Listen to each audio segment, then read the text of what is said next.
Nobody stays here unless they pull their own weight. Mason Walker said it flat, no warmth in it, staring down at the woman standing in a scrapyard with a duffel bag and a face that hadn't slept in days. Hannah Brooks didn't flinch. She didn't explain herself, didn't beg, didn't do any of the things people expected from a 28-year-old woman with $41 to her name and a man somewhere out there who wanted to find her before anyone else did. She just asked one question. Do you pay every Friday? That was the hook. That was the moment.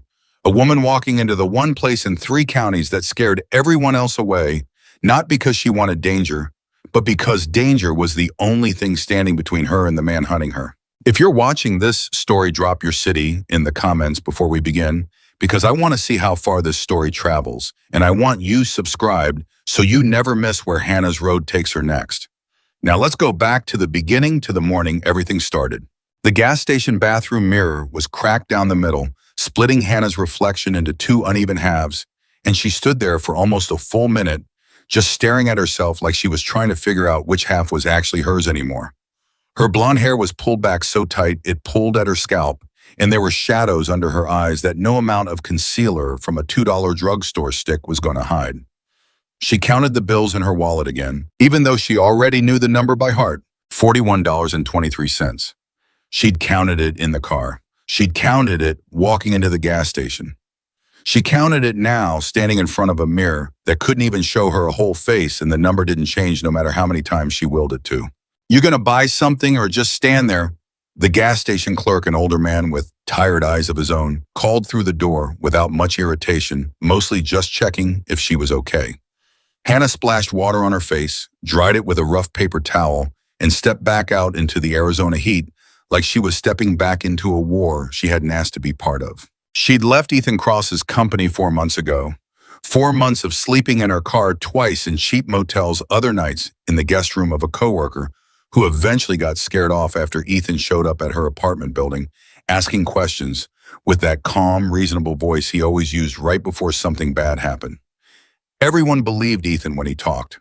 That was the whole problem. He had a face and a voice built for trust, built for handshakes in boardrooms, and underneath that face was something Hannah had learned about too late after she'd already signed things, after she'd already handed over records, after she'd already made herself useful enough to become dangerous to him. She hadn't stolen anything. That was the lie he was telling anyone who would listen.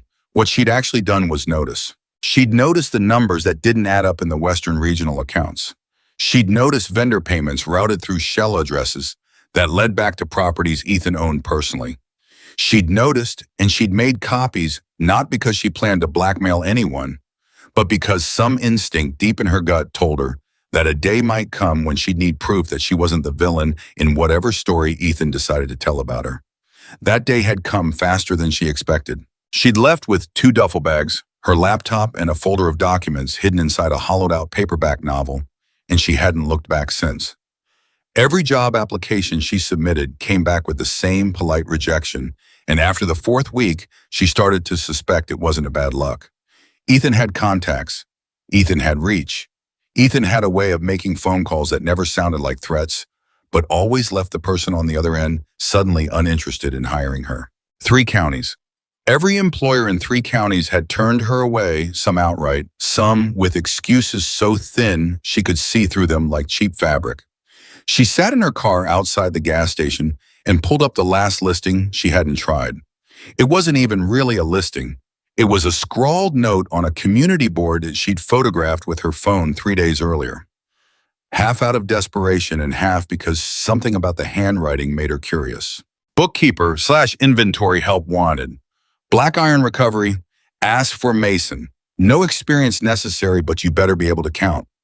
Underneath, someone else had scrawled a second note in different handwriting, clearly meant as a joke, clearly not removed because nobody had bothered. Good luck, they eat people alive out there. Hannah had laughed the first time she saw it. Now sitting in a gas station parking lot with $41 to her name, it didn't feel like much of a joke anymore. It felt like a warning she was about to ignore anyway, because when you've got nothing left to lose, warnings start to sound a lot like invitations. She drove 20 minutes outside Tucson on a road that got rougher the farther she went past scrubland and cactus and a couple of abandoned gas stations that looked like they'd been closed since the 80s until finally she saw it. Black iron recovery, A chain-link fence stretched wide across acres of land, mountains of crushed and stacked vehicles rising up like strange metal hills. And above the gate hung a sign hand-painted, faded by sun, with a skull wearing a wrench for a crown. And underneath the mountains of scrap motorcycles, dozens of them gleaming despite the dust, lined up outside a low metal building like an army waiting for orders. Hell's Angels. She knew the patches before she even got close enough to read them properly. Everyone in 3 counties knew who ran black iron recovery, and everyone in 3 counties had an opinion about it. None of them flattering, all of them delivered with the same nervous edge people use when they're talking about something they don't fully understand but are certain they should fear. She sat in her car at the gate for almost 10 minutes. Her hands were shaking on the steering wheel. Not from fear of the bikers exactly, but from the exhaustion of having run out of other options. She thought about turning around. She thought about driving back to the motel she couldn't afford another night at and figuring out some other plan. Any other plan, one that didn't involve walking alone into a scrapyard full of men whose reputation preceded them by miles. Then she thought about Ethan's voice on the phone 3 days ago, calm and reasonable, telling her that this could all go away so easily if she just came back and talked things through like adults. She got out of the car. The gravel crunched under boots that had seen better years, and Hannah walked toward the low metal building with her chin up, even though her stomach was doing something complicated and unpleasant. A dog barked somewhere behind stacks of crushed cars. 2 men in leather vests stopped what they were doing to watch her approach.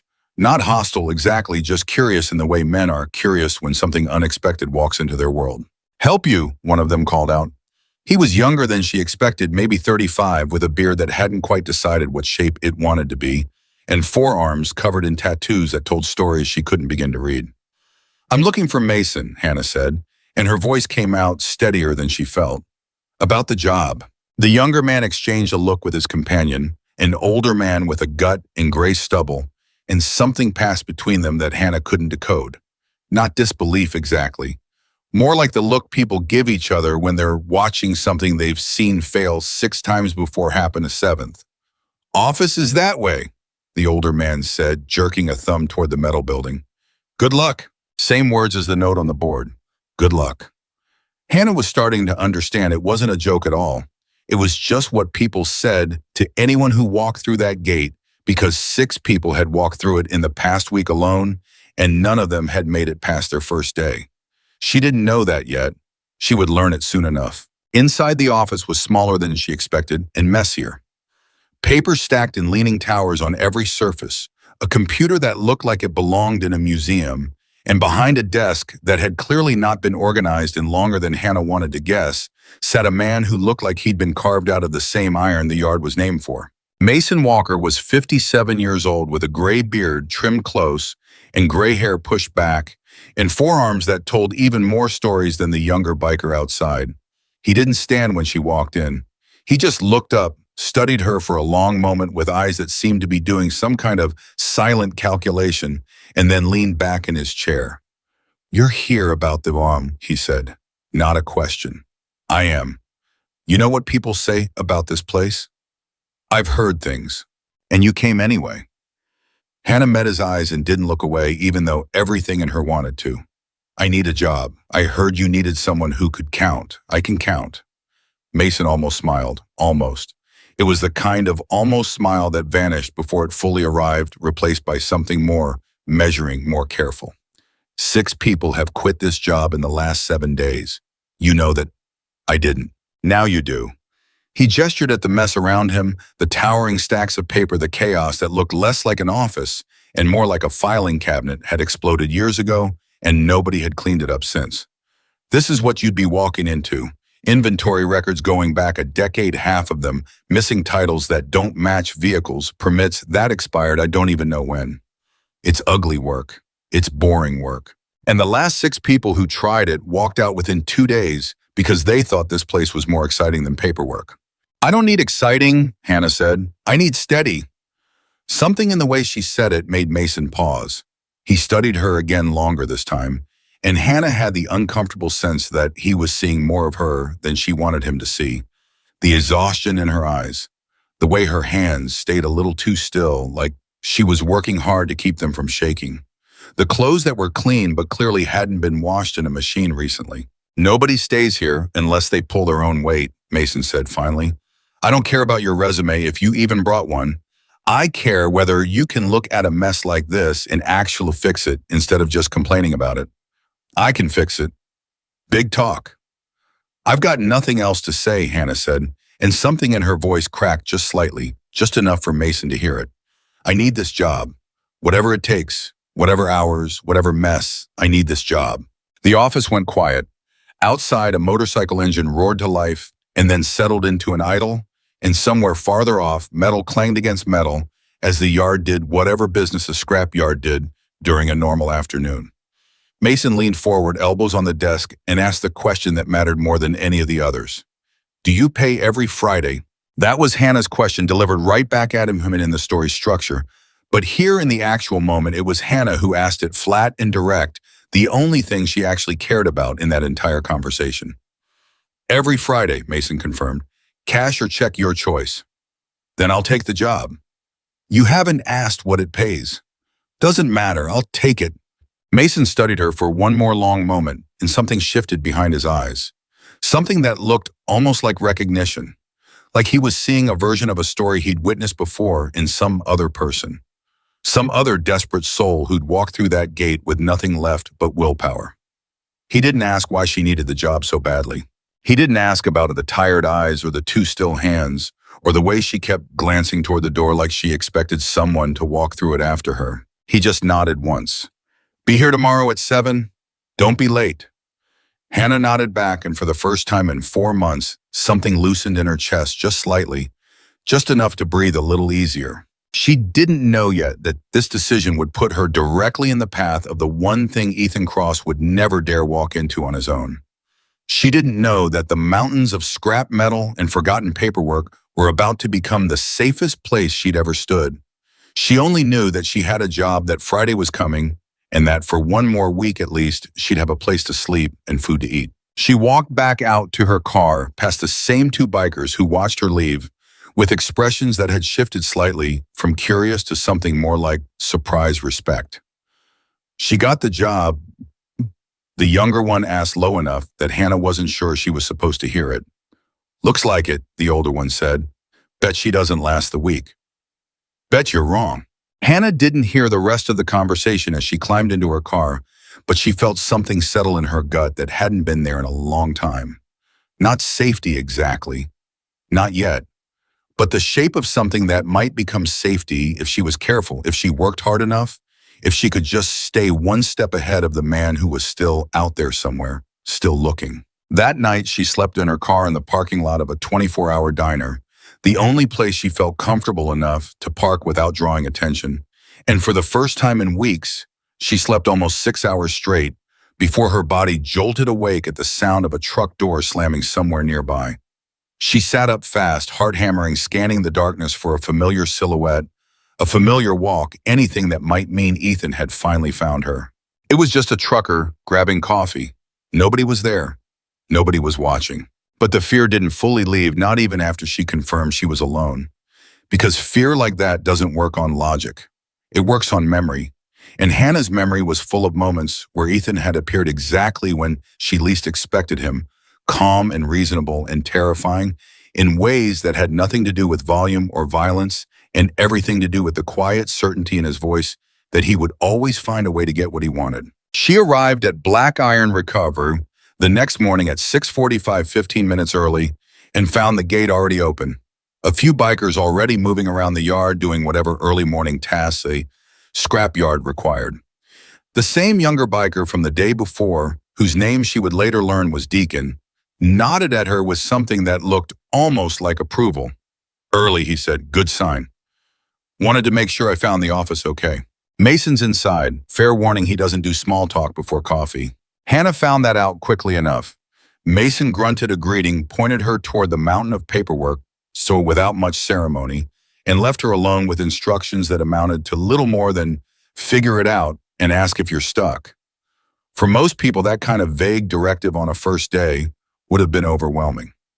For Hannah, who had spent years working with numbers and records and the particular satisfaction of turning chaos into order, it felt almost like relief. She started with the most recent stack, sorting by date, separating anything related to vehicle titles from anything related to parts inventory, creating small piles that would eventually become larger systems. It was slow work, tedious work, exactly the kind of work that had driven away 6 people in 7 days, because it required patience most people simply didn't have, especially not people who'd walked into a scrapyard expecting excitement and instead found themselves buried under decades of administrative neglect. By noon, Hannah had made more progress than she expected. She'd found 3 separate filing systems that had apparently been started and abandoned by 3 separate previous employees, none of them compatible with each other, creating a tangled mess where the same vehicle might have records in 2 or 3 different formats, none of them cross-referenced. She'd also found something else, something that made her pause with a folder in her hand, her stomach tightening slightly. A discrepancy, a significant one. 3 vehicle titles that had been processed through the yard system showed sale amounts that didn't match the corresponding bank deposits, not by a small margin either, by thousands of dollars each. Hannah stared at the numbers for a long time, running them again in her head, checking dates, checking signatures, checking everything twice, because in her experience, discrepancies like this were rarely accidents. She didn't say anything yet. She wasn't sure what she was looking at, whether it was fraud error or something else entirely, and she'd learned the hard way at her last job that jumping to conclusions before you had all the facts was a good way to end up as the villain in someone else's story instead of the hero in your own. She kept working, kept sorting, kept building small, careful piles of order out of years of chaos, and by the time the light outside started shifting toward evening, her back ached and her eyes burned from squinting at faded ink on old paper. But she'd made real progress. Real visible progress that anyone walking into that office could see. Mason walked in around 6, took one look at the transformed corner of the office where Hannah had been working, and stopped in the doorway. "You did all that today?" "Just getting started," Hannah said, wiping dust off her hands. "There's a lot more to go." Mason walked over slowly, looking at the organized piles, the labeled folders she'd found in a supply closet, and pressed into service the beginnings of a system emerging out of what had been pure disorder that morning. He didn't say much. He didn't need to. The look on his face said enough. 6 people, he said quietly, almost to himself. 6 people looked at this mess and walked out of the door.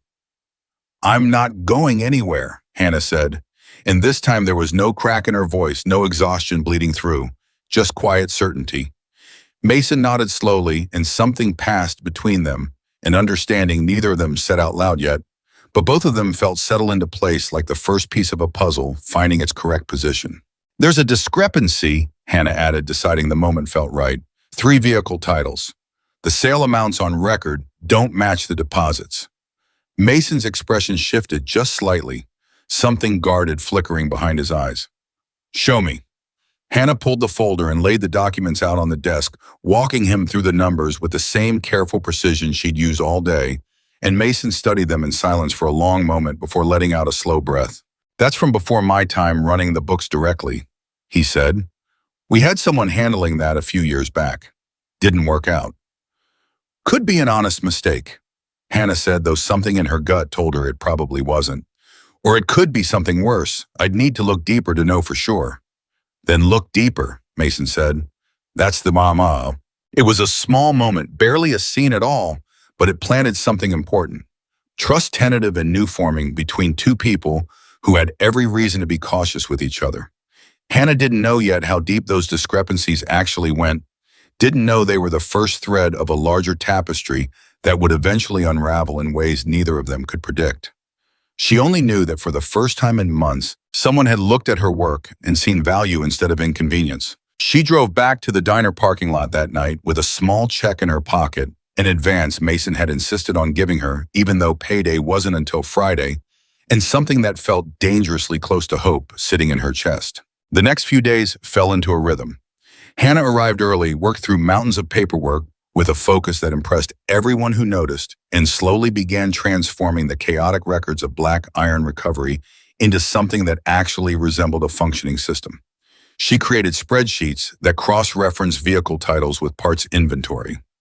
She tracked down missing insurance documents by calling around to old contacts, using a patience and persistence that surprised even herself.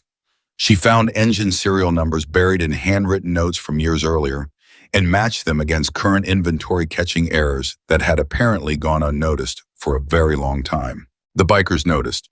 At first, it was small things. Deacon started leaving a cup of coffee on her desk each morning without saying anything about it, just setting it down and walking away like it was nothing. An older biker named Grady, who Hannah learned had been part of the club for over 20 years, fixed the broken wheel on her office chair without being asked, appearing one afternoon with tools and grease-stained hands and disappearing again just as quietly once the job was done.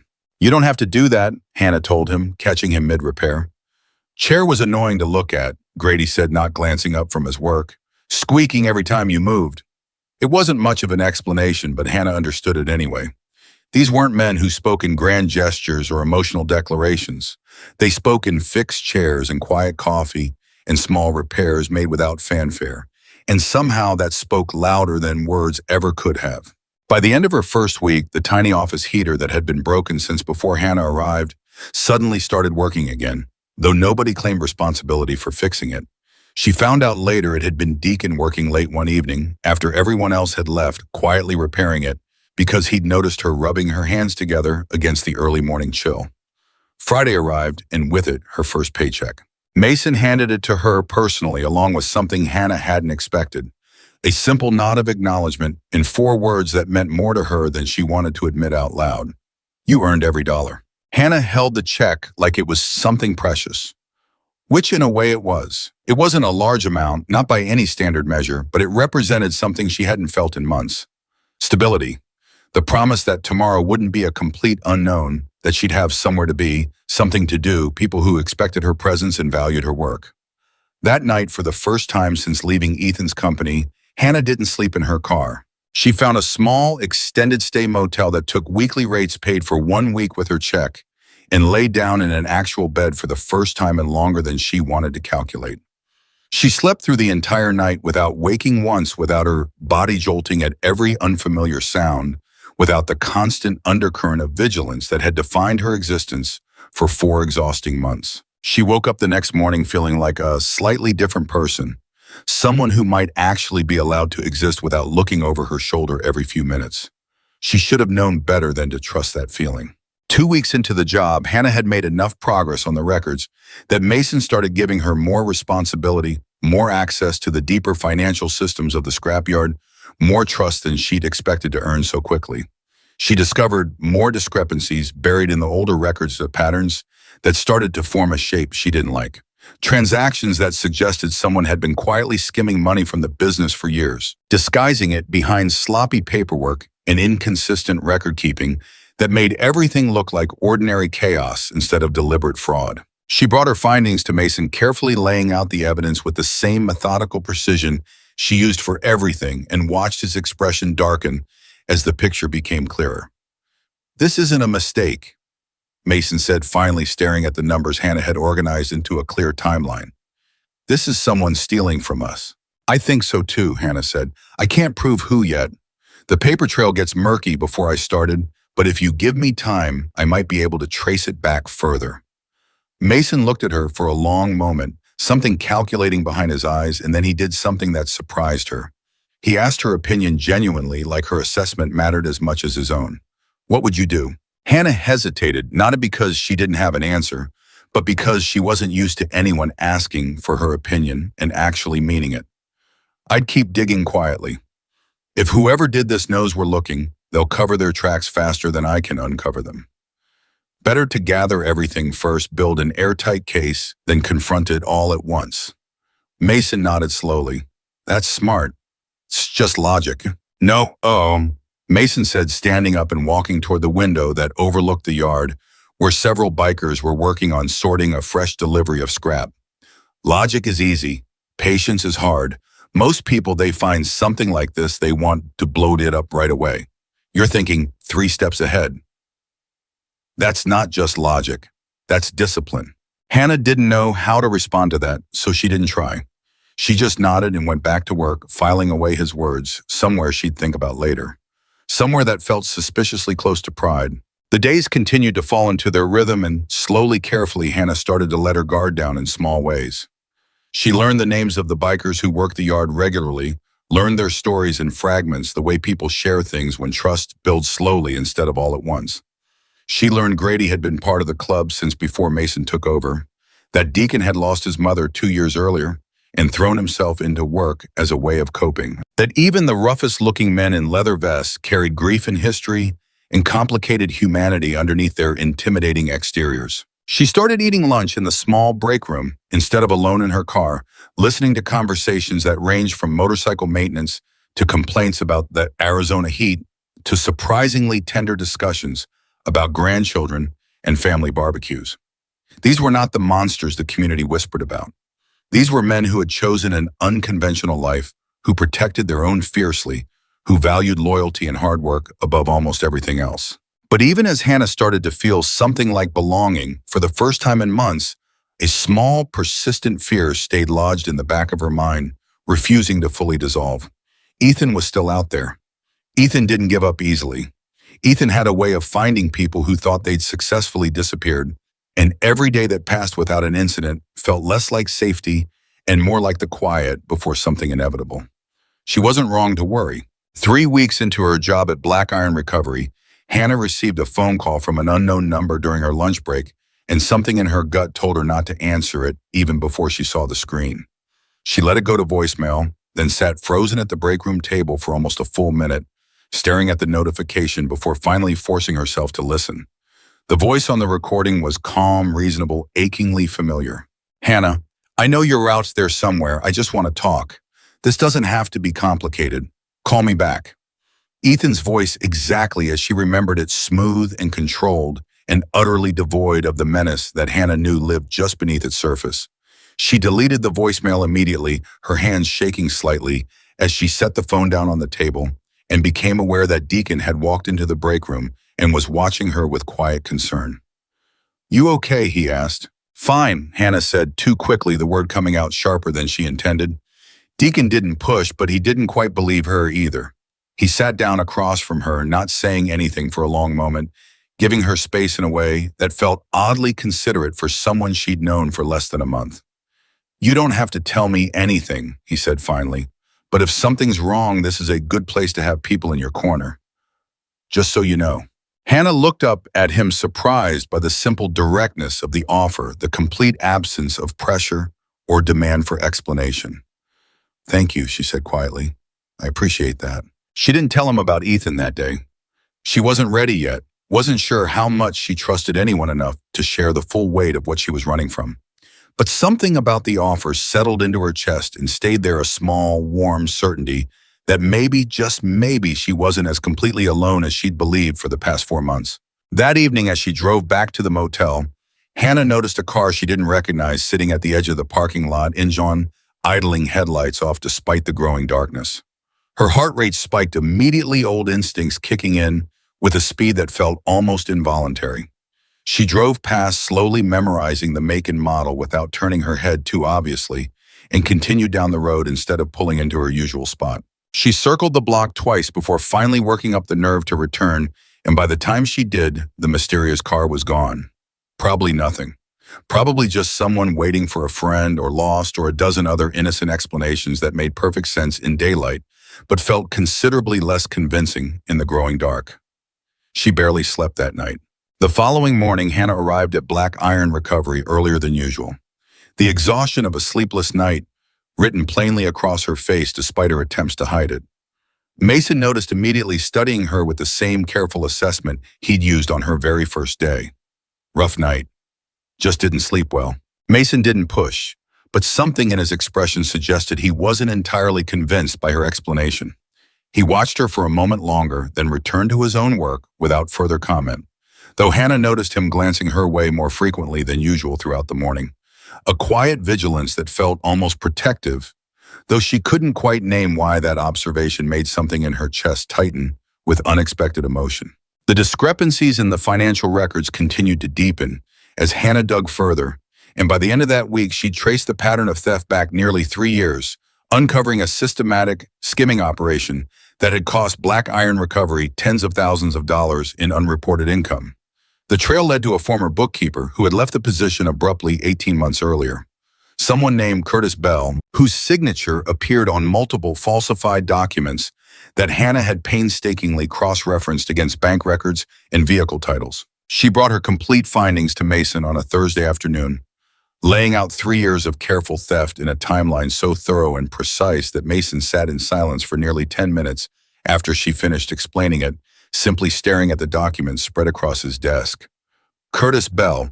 Oh, Mason finally said, his voice carrying an edge Hannah hadn't heard from him before. I trusted that man for 6 years. I'm sorry, Hannah said, though she wasn't sure exactly what she was apologizing for. I know this isn't easy to hear. Don't apologize, Mason said, looking up at her with something that looked almost like gratitude buried underneath the anger. You found what nobody else could find, what nobody else even bothered looking for. 6 people quit this job in a week because they couldn't handle the mess. You walked into that mess and have found the truth hiding inside it. Hannah didn't know how to respond to praise like that, wasn't used to being seen so clearly for the value of her work rather than dismissed or overlooked the way she'd become accustomed to at her previous job. She simply nodded, feeling something warm and unfamiliar settle into her chest. What happens now? She asked. Now we deal with it properly, Mason said. Legal channels. I want this documented completely airtight so there's no question about what happened. You're going to help me build that case. It was in its own way another mini-climax in a story that was building steadily towards something larger, though Hannah didn't yet understand the full scope of what was coming. She simply nodded and got back to work, feeling a strange sense of purpose settle over her, the satisfaction of being genuinely useful, genuinely valued, genuinely part of something that mattered. That satisfaction lasted exactly 4 more days. On a Tuesday morning that started like every other morning, Hannah arrived at Black Iron Recovery to find the yard unusually tense bikers standing in small clusters near the gate, conversations dropping to murmurs as she approached. Mason stood near the entrance, their arms crossed, staring at something in the distance with an expression Hannah had never seen on his face before. What's going on? She asked, approaching cautiously. County vehicle just came through, Deacon said quietly, appearing at her side. Surprise inspection, environmental compliance, they said. Something cold settled in Hannah's stomach immediately, an instinct she couldn't quite explain, but trusted completely. Surprise inspections didn't happen randomly, not without cause, not without someone specifically requesting them. She looked toward this county vehicle parked near the office, watched a man in a crisp button-down shirt step out carrying a clipboard and an expression of grim determination, and felt every muscle in her body tense with an anticipation she didn't fully understand yet, but recognized as significant. Victor Crane had arrived, though Hannah didn't know his name yet, didn't know that his presence here today wasn't random at all, didn't know that somewhere behind this seemingly routine inspection lurked a deliberate plan designed to destroy everything she'd worked so hard to help build over the past several weeks. She only knew, standing there in the morning heat with dozens of nervous bikers around her, that something was about to change, and not for the better. Mason turned to look at her, his expression unreadable, and said the words that would echo through everything that followed. Whatever this is, he said quietly, we're going to need you more than ever. Hannah nodded, steeling herself, unaware that the man walking toward them with a clipboard and a determined stride was about to become the catalyst for revealing not just the fraud she'd already uncovered, but a much larger conspiracy that reached far beyond Black Iron Recovery's rusted gates, one that would eventually collide directly with the man she'd been running from all along.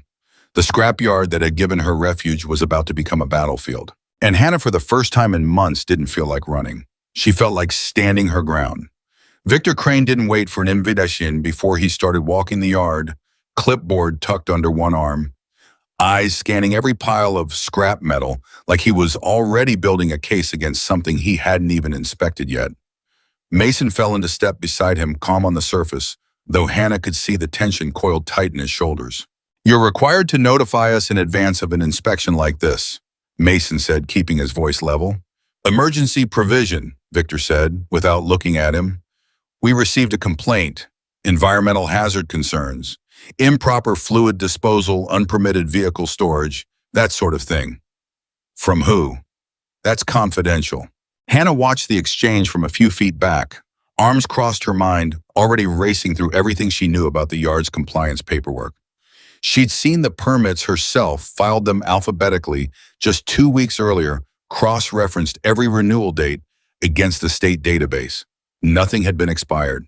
Nothing had been out of order, which meant something was wrong here and it wasn't Black Iron Recovery. Mind if I take a look at your records? Victor asked, turning finally to look at Hannah, sizing her up the way people do when they're deciding whether someone matters in a room.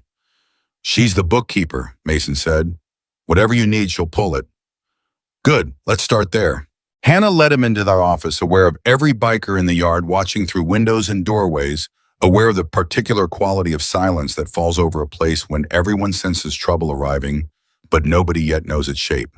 She pulled the compliance binder from the shelf where she'd organized it herself, handed it over without hesitation because she had nothing to hide, and every confidence in the paperwork she'd personally verified.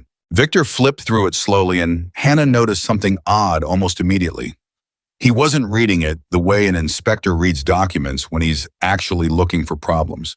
He was reading it the way someone reads something they've already decided is fraudulent, searching for confirmation instead of information. This permit, he said, tapping a page. Environmental disposal certification. This expired 8 months ago. Hannah leaned over to look, and her stomach dropped. That's wrong, she said immediately. I renewed that permit myself 3 weeks ago.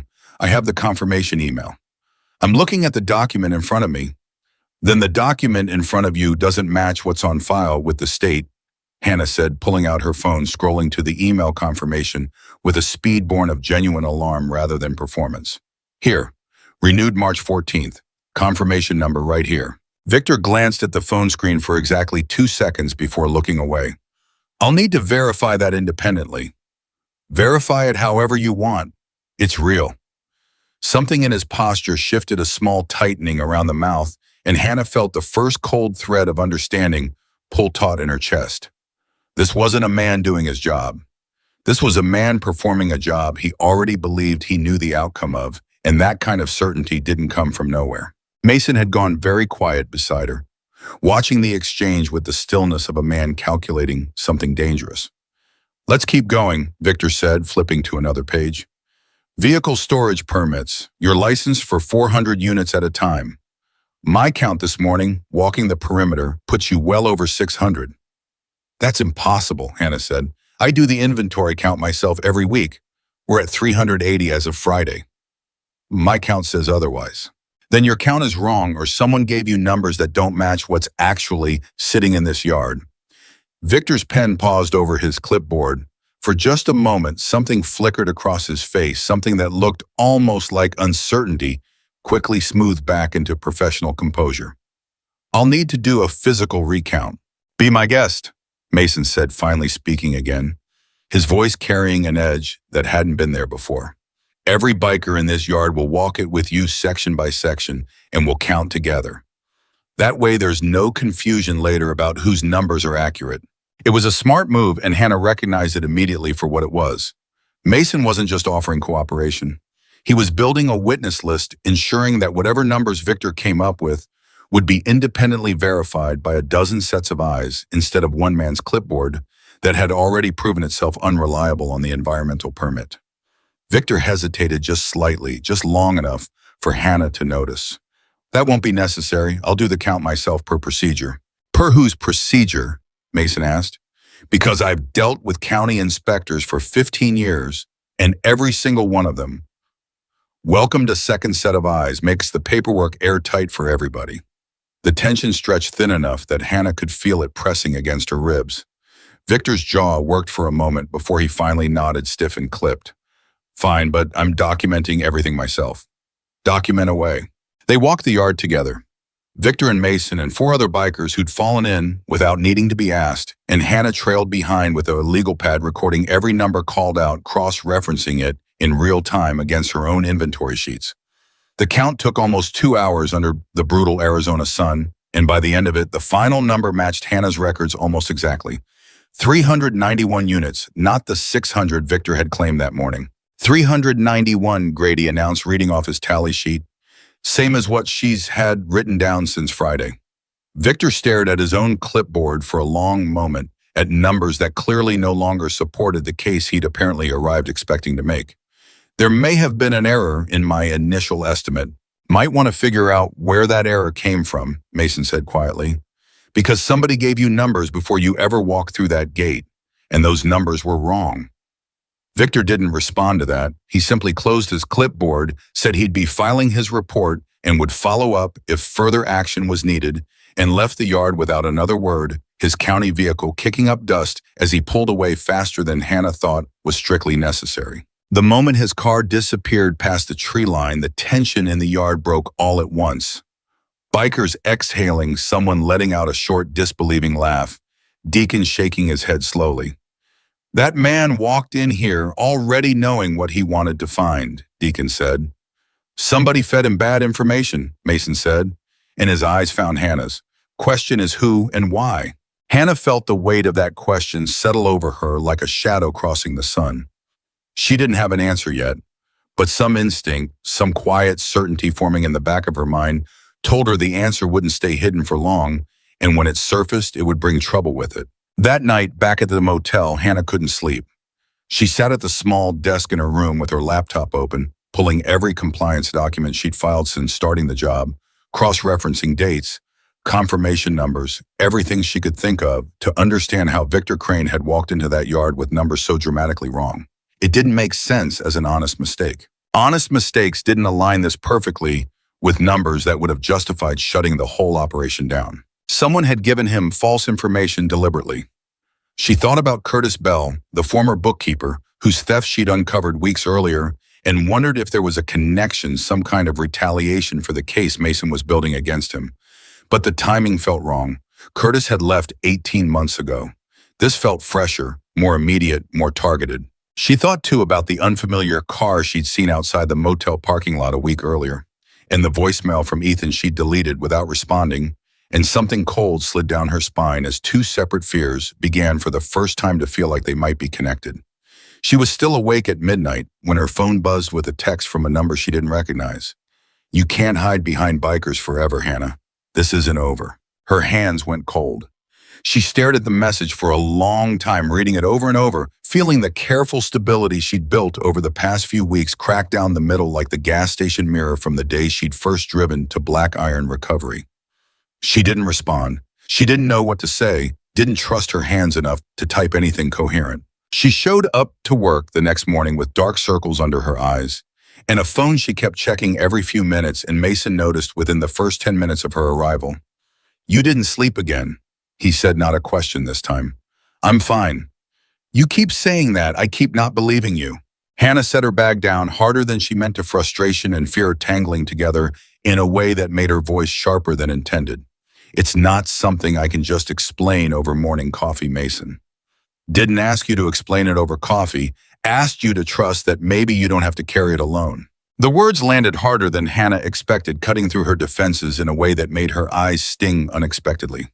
She turned away, busying her hands with paperwork she didn't actually need to touch, giving herself a moment to collect the emotion threatening to spill over.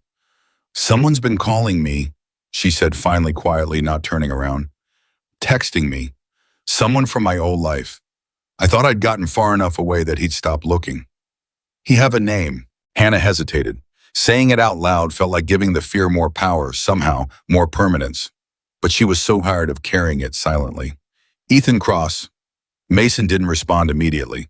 When Hannah finally turned to look at him, she found his expression had gone carefully still, the same controlled stillness she'd seen from him during the inspection the day before, a man calculating something dangerous behind a calm exterior.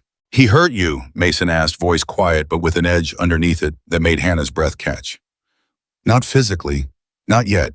He's the kind of dangerous that doesn't need to raise his voice.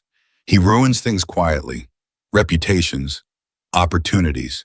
He made sure nobody in 3 counties would hire me after I left his company. Why'd you leave? Hannah exhaled slowly, deciding finally to trust him with the rest of it. I found things in the company records. Financial fraud. Money moving through accounts that shouldn't have existed. I made copies before I left because some part of me knew he'd try to make me the villain in whatever story he told afterward. Did he Mayam? He's claiming I stole confidential company records. Says I need to come back and return them or he'll press charges. Mason was quiet for a long moment, and when he finally spoke, his voice carried a weight Hannah hadn't heard from him before, something that sounded almost protective in a way that made her chest tighten with unfamiliar emotion. You didn't steal anything that wasn't already evidence of him stealing first. I know that. Doesn't mean a judge would see it the same way, especially with his resources against mine. You're not facing his resources alone anymore, Mason said simply, and something about the flat certainty in his voice made Hannah believe him in a way she hadn't let herself believe anyone in a very long time. She didn't have time to respond before Deacon appeared in the doorway, his expression tight with an urgency that immediately shifted the atmosphere in the room. Mason, you need to see this. They followed him outside to where several bikers had gathered around a laptop set up on a workbench screen displaying what looked like a local news website. Deacon turned the screen toward them, and Hannah felt her stomach drop as she read the headline. County investigates possible environmental violations at local scrapyard. The article was short, vague on details, but unmistakably damaging, painting Black Iron Recovery as a facility under serious scrutiny for potential hazardous waste violations, citing an unnamed source close to the investigation. This went up an hour after Crane left yesterday, Deacon said, before he'd even filed an official report. Somebody leaked this deliberately, Mason said, jaw tight. Or somebody wrote it before the inspection even happened, Hannah said quietly, a thought forming with uncomfortable clarity. Think about it. Crane showed up already convinced of numbers that were wrong. This article was ready to publish within an hour of him leaving. That's not investigative journalism. That's a narrative someone built in advance and was just waiting to execute. The yard went silent as that possibility settled over everyone present. Mason looked at Hannah with something sharpening behind his eyes. You think this is connected to your situation? I don't know, Hannah admitted, but the timing feels wrong to be coincidence. Someone wants this yard to look bad publicly right around the same time someone's been texting me threats. Maybe it's unrelated. Maybe it's not. Only one way to find out, Mason said. Dig deeper into who tipped Crane off. If we can trace it, we'll know if it connects to your situation or if we've got a separate problem. Hannah nodded, grateful beyond words for the way Mason had immediately absorbed her fear as something the entire yard would face together, rather than something she had to solve alone in the dark corners of a motel room at midnight. Over the following days, the article spread further than anyone expected, picked up by a second local outlet, then shared across social media, with comments ranging from concerned to outright hostile. A few regular customers who brought scrap metal to sell called to cancel standing arrangements. One longtime supplier, a small auto shop that had worked with Black Iron Recovery for nearly a decade, sent a terse email announcing they'd be taking their business elsewhere until the situation resolved itself. Hannah watched Mason field these calls and emails with a controlled patience that impressed her, never raising his voice, never losing his composure, even as the financial pressure mounted with each canceled contract. This is going to hurt us, Grady said one evening after another supplier called to express concerns. Bad press like this, even if it's false, people remember the headline. They don't remember the retraction. Then we don't wait for a retraction, Hannah said, an idea forming as she spoke. We get ahead of it. I can pull every compliance record, every renewed permit, every clean inspection from the past 5 years, and we present it publicly. Show people the actual facts instead of letting an unnamed source control the narrative. Mason looked at her with something like admiration. You do that? I've spent 3 weeks organizing this yard's paperwork into the most thorough system it's probably ever had. Might as well put it to use. She worked late into that night, and the following one compiling a comprehensive document that laid out Black Iron Recovery's compliance history in exhaustive, undeniable detail. Every permit renewal date, every clean inspection report going back 5 years, every environmental certification cross-referenced against state records that anyone could independently verify. She built it methodically the same way she built everything brick by careful brick until the structure was unshakable. She presented it to Mason 2 days later, watching his face as he read through page after page of meticulous documentation. He trailed off, shaking his head slowly. This is the kind of thing that takes lawyers weeks to compile. I had motivation, Hannah said simply. Mason looked up at her and something passed between them that felt different from anything before a recognition of just how much she'd come to matter to the operation in the span of a few short weeks. We should submit this directly to the newspaper. Force them to run a correction with actual facts behind it. Already drafted the cover letter, Hannah said, sliding another document across the desk. Mason read it, and for just a moment, something that looked almost like a genuine smile broke through his usually ardent expression. You're something else, you know, that. Hannah felt heat rise in her cheeks, unused to praise landing quite so directly, quite so warmly. Just doing my job. No, Mason said, his voice quieter, now more serious. This isn't just your job anymore. This is you fighting for this place like it's yours to protect. The words settled into Hannah's chest with unexpected weight, and she realized, standing there in that cluttered office that had slowly transformed under her hands over the past several weeks, that Mason was right. Somewhere in the process of organizing paperwork and uncovering fraud and building compliance documents at midnight, Black Iron Recovery had stopped feeling like just a job. It had started feeling like something worth defending.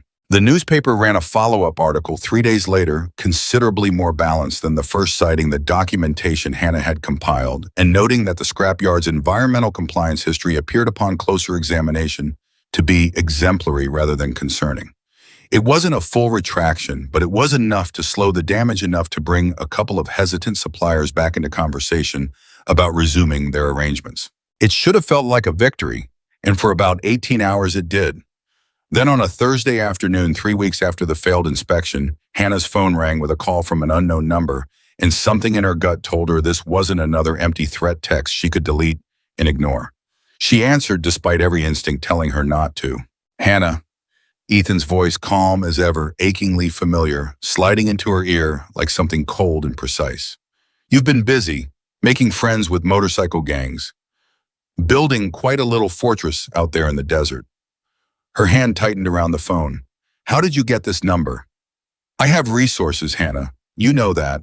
I always find what I'm looking for eventually. What do you want? You know what I want. The documents. Return them and we can put all of this behind us quietly. I have no interest in dragging this out publicly, and frankly, neither should you. Your new friends might not appreciate learning exactly what kind of trouble you've brought to their doorstep. Something in his tone made Hannah's blood run cold. Is that a threat? It's an observation. Environmental inspections, bad press, suppliers pulling contracts, all of that started right around the time you started working there. Interesting timing, wouldn't you say? Hannah's breath caught in her throat. You did that. You're the one who fed Crane false information. I'm simply pointing out a pattern, Ethan said smoothly, and Hannah could practically hear the smile in his voice, the same reasonable, terrifying calm that had defined every threatening conversation they'd ever had. Trouble seems to follow you, Hannah. Maybe it's time you stopped dragging innocent people into your mess and just came back to fix things the right way. The call ended before Hannah could respond, and she stood frozen in the small office for a long moment, phone still pressed against her ear. Even after the line had gone dead, her entire body trembling with a mixture of fear and fury she hadn't fully felt in months. Mason found her like that a few minutes later, and one look at her face told him something was seriously wrong. Hannah. It was him, she said, voice shaking. Ethan. He as good as confessed to feeding Crane false information about the yard. He's trying to isolate me, make it look like I'm bringing trouble to everyone around me, so I'll have no choice but to go back. Mason's expression darkened into something Hannah hadn't seen from him before, a controlled anger that radiated off him like heat from asphalt in summer. He's not going to isolate you from anything. Mason, he's dangerous. He has resources, connections, the kind of money that buys silence and cooperation from people who should know better. I don't want this yard to suffer because of my problems. Listen to me, Mason said, stepping closer, his voice dropping into something firm and unshakable. This club exists because we protect people who don't have anyone else in their corner. That's not charity. That's not something we do because we feel sorry for someone. That's who we are. You think 6 months from now, we're going to remember this as your problem that dragged us into trouble. We're going to remember it as the time we stood by someone who deserves standing by. Hannah felt tears threatening at the corners of her eyes, and she blinked them back fiercely, unwilling to fall apart in the middle of the office after weeks of carefully holding herself together. Why would you do that for me? You barely know me. I know you fixed 3 years of financial chaos in 3 weeks. I know you built an airtight compliance case that saved this yard from bad press that could have crippled us. I know you show up early every single day, even when you're running on no sleep because something's chasing you. That's plenty to know. Something cracked open in Hannah's chest at those words, some wall she'd been carefully maintaining since the day she'd walked away from Ethan's company with nothing but a duffel bag and a folder of stolen evidence hidden inside a hollowed-out book. "He's going to keep coming," she said quietly. "He doesn't stop. Ever." "Then we'll be ready when he does," Mason said. "Every documented threat, every text, every voicemail, you save all of it. We build a case just as thorough as the one you built to defend this yard. And when he finally shows his face here, and men like him always eventually do, we'll have everything we need to end this permanently." Hannah looked at him, at the certainty in his eyes, and felt something shift inside her, some fundamental recalibration of what safety actually meant. For 4 months, she'd believed safety meant staying invisible, staying moving, never letting anyone close enough to become a liability if Ethan ever found her. But standing here in this cluttered office surrounded by bikers who'd quietly fixed her chair and her heater, and now stood ready to fix an entire legal battle without hesitation, she began to understand that safety could also mean being surrounded by people who refused to let you face danger alone. That night, for the first time since the threatening texts began, Hannah slept without checking her phone every 20 minutes. The peace didn't last. 4 days later, on a Monday morning that started with the same routine calm as every other day, Hannah arrived at the yard to find Deacon waiting for her near the gate, his expression carefully neutral in a way that immediately put her on alert. "What's wrong?" "Nothing's wrong exactly," Deacon said. "But there's a car been parked down the road for the last hour. Not moving, not doing anything obvious. Just parked." Hannah's heart began hammering immediately. "What kind of car?" "Dark sedan, tinted windows. You know anybody who drives something like that?" She did. She knew exactly who drove something like that because Ethan had always favored expensive, understated vehicles that projected quiet wealth without drawing unnecessary attention, and the description matched almost perfectly with the car he'd owned for as long as she'd known him. "That's him," she said, voice tight. "That's Ethan's car." Deacon's expression hardened instantly. "Stay here, stay inside the office." "Deacon." "I mean it, Hannah. Let us handle this." She watched from the office window as Deacon and 2 other bikers walked calmly toward the road. Not aggressive, not threatening, just present in a way that communicated clearly they weren't going to allow anything to happen without their knowledge.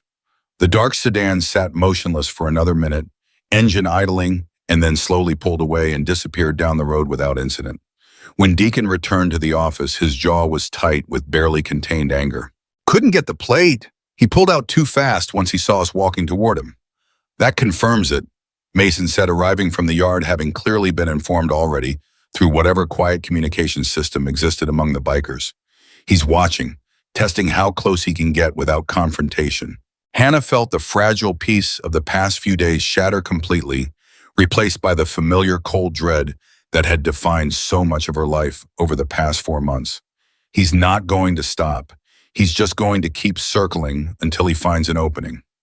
"Then we make sure there isn't one," Mason said firmly.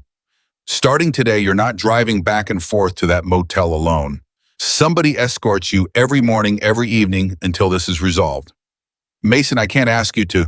"You're not asking. I'm telling you how this is going to work." Hannah wanted to argue some old instinct, telling her that accepting this level of protection meant becoming a burden, meant proving Ethan's accusation that she brought trouble wherever she went. But looking around at the faces surrounding her, Deacon's protective anger, Mason's unshakable resolve, Grady's quiet solidarity standing just behind them, she understood that arguing would accomplish nothing except delaying an inevitable truth. She wasn't facing this alone anymore, whether she felt ready to accept that help or not. The following days passed under a new kind of tension. Watchful and alert, every biker in the yard keeping half an eye on the road, even while going about their regular work. Hannah continued organizing records, continued building the compliance systems that had transformed the yard's operations. But now she worked with the added weight of knowing danger was actively circling closer, no longer content to remain distant and abstract. On Wednesday, she discovered something in the older financial records that made her blood run cold. A wire transfer buried 3 years back in records she'd already reviewed once, but was now cross-referencing more thoroughly given everything happening with Ethan. The transfer had come from an account she recognized instantly, a shell company name she'd seen before in Ethan's old company records, the same fraudulent accounting structure he'd used to disguise stolen funds at her previous job. She sat frozen at her desk, staring at the transaction details, her mind racing to understand what she was looking at. "Mason," she called out, voice tight with urgency. "You need to see this." He appeared in the doorway within seconds, reading her expression before he'd even crossed the room. "What is it?" "This wire transfer, 3 years ago, it's connected to Ethan's company. Same shell structure he used to hide stolen money at my old job." Mason leaned over her shoulder to study the screen, and Hannah watched his expression shift from confusion to something considerably darker as understanding dawned. "You're saying Ethan has connections to this yard to Curtis Bell's fraud?" "I don't know yet," Hannah admitted, her hands trembling slightly against the keyboard. "But this isn't a coincidence. This transaction happened right around the same time Curtis started stealing from the yard's accounts. If Ethan's connected to this somehow, it means everything happening right now isn't just about me. It's about something bigger, something that's been building for years." The office fell into heavy silence as the implications settled over both of them. Outside, the yard continued its normal rhythm. Bikers moving between stacks of scrap metal, unaware that inside the small, cluttered office, a discovery had just been made that would eventually pull every thread of the story together into something far larger and more dangerous than anyone had anticipated. Mason straightened slowly, his expression grim but resolved. "We need everything you can find, every connection, every transaction, every name attached to that shell company. If Ethan's been involved in defrauding this yard alongside Curtis Bell, we're not just dealing with a personal vendetta anymore. We're dealing with a conspiracy that's been operating right under our noses for years." Hannah nodded, already pulling up additional records, her fingers moving across the keyboard with renewed purpose, despite the fear still churning in her stomach. Whatever was coming, whatever connections existed between Ethan and the fraud that had nearly destroyed Black Iron Recovery's finances, she was determined to expose every piece of it, no matter how deep the roots turned out to run. She didn't yet know just how deep those roots actually went, didn't know that the wire transfer she just uncovered was merely the first visible thread of a conspiracy that stretched far beyond one scrapyard's compromised books, connecting county officials, forged documents, and a scheme far more calculated than either of them had imagined. She only knew that somewhere out there, Ethan Cross was still circling, still watching, still waiting for his moment. And that moment, Hannah suspected with a cold certainty settling deep in her chest, was coming faster than any of them were prepared for. Hannah worked through the night, pulling every record connected to the shell company, and by morning she had a spreadsheet that made her stomach twist every time she scrolled through it. The same fraudulent account structure Ethan had used at his own company appeared 4 separate times in Black Iron Recovery's financial history, always timed within weeks of a payment Curtis Bell had processed, always routed through intermediary accounts, designed to obscure the final destination of the money. "He's not just connected to this," Hannah said, turning her laptop toward Mason as he leaned over her desk. "He's the one who taught Curtis how to hide it. Look at the account naming conventions. Look at the routing structure. This is identical to what I found at my old job, down to the pattern of transaction amounts staying just under reporting thresholds." Mason studied the screen for a long moment, jaw tight. "So Curtis wasn't working alone." "I don't think he ever was." "Which means Ethan's had eyes inside this yard for years," Mason said slowly, the realization settling over his face like a shadow. "Long before you ever walked through that gate." Hannah felt something cold slide through her at the thought. That can't be a coincidence. Me ending up here, getting hired, it has to connect somehow. "Maybe it wasn't a coincidence at all," Deacon said from the doorway, while arms crossed, his expression grim. "Maybe he knew exactly where you'd end up." The office went quiet as that possibility sank in, heavy and unwelcome. Hannah's mind raced backward through the past several weeks, replaying every moment since she'd first seen that scrawled note on the community board, searching for any sign that her arrival at Black Iron Recovery had been engineered rather than accidental. "The job posting," she said suddenly, "the one on the community board. I found it 3 days before I applied. It was old scrawled, looked like it had been sitting there for weeks. So what if it wasn't meant for just anyone? What if it was left somewhere he knew I'd eventually see it, somewhere desperate enough that I wouldn't question why a scrapyard bookkeeping job seemed to appear right when I needed it most?" Mason's expression darkened further. You think he wanted you working here? I think, Hannah said slowly, piecing the theory together even as she spoke it aloud. He wanted me isolated somewhere he could control the narrative around. A place with a rough reputation surrounded by people the community already distrusted, so that if anything went wrong, if fraud got exposed, if trouble followed me here, everyone would assume it was connected to bikers and scrapyards instead of looking at him. The silence that followed felt suffocating. Deacon shifted his weight, glancing at Mason, some unspoken communication passing between the two men that Hannah couldn't quite decode. That's a lot of planning for one employee, Grady said, having appeared in the doorway sometime during the conversation, his usually easy expression replaced by something considerably more serious. He's not the kind of man who does anything without planning, Hannah said quietly. Everything with Ethan is calculated. Every conversation, every relationship, every decision. He doesn't react, he orchestrates. Mason straightened, and when he spoke again, his voice carried the particular calm of a man who'd made a decision and wasn't going to be talked out of it. Then we need to get ahead of whatever he's orchestrating next. Hannah, I want you pulling everything connected to that shell company, going back as far as the records allow. Deacon, I want eyes on that road every single day until this resolves. Grady reached out to Marcus. The lawyer, Grady asked. The lawyer. If we're looking at fraud spanning years connected to a county official who tried to shut us down on false pretenses, we're going to need someone who knows exactly how to build this case so it holds up in front of a judge instead of falling apart in front of one. Hannah felt a swell of something complicated rise in her chest, gratitude tangled together with guilt. The old fear that she was dragging good people into danger they hadn't asked for, warring against the new unfamiliar comfort of not carrying every burden alone. Mason, if this goes as deep as I think it does, it's not just going to be inconvenient, it's going to be dangerous. Ethan doesn't lose gracefully. Neither do we, Mason said simply, and something in the flat certainty of his voice made Hannah believe for the first time in months that maybe she'd actually found solid ground to stand on. The following days blurred together in a haze of careful, methodical work. Hannah spent hours cross-referencing bank statements, permit filings, vehicle titles, and inventory records, building a timeline that grew more disturbing with every new document she uncovered. Marcus, the lawyer Grady had contacted, turned out to be a sharp, no-nonsense woman in her 50s named Marcus Whitfield, who arrived at the yard 2 days later and spent an entire afternoon reviewing Hannah's documentation with an intensity that left Hannah simultaneously anxious and reassured. This is thorough, Marcus said, finally closing the folder Hannah had prepared. Unusually thorough. Most people who bring me financial fraud cases hand me a mess and expect me to sort it out myself. I had motivation, Hannah said, echoing what she'd told Mason weeks earlier. Marcus studied her for a moment, something assessing in her gaze. You built this case like someone who's done this before. I found similar fraud at my last job, Hannah admitted. Different company, same tactics. I think the same person is behind both.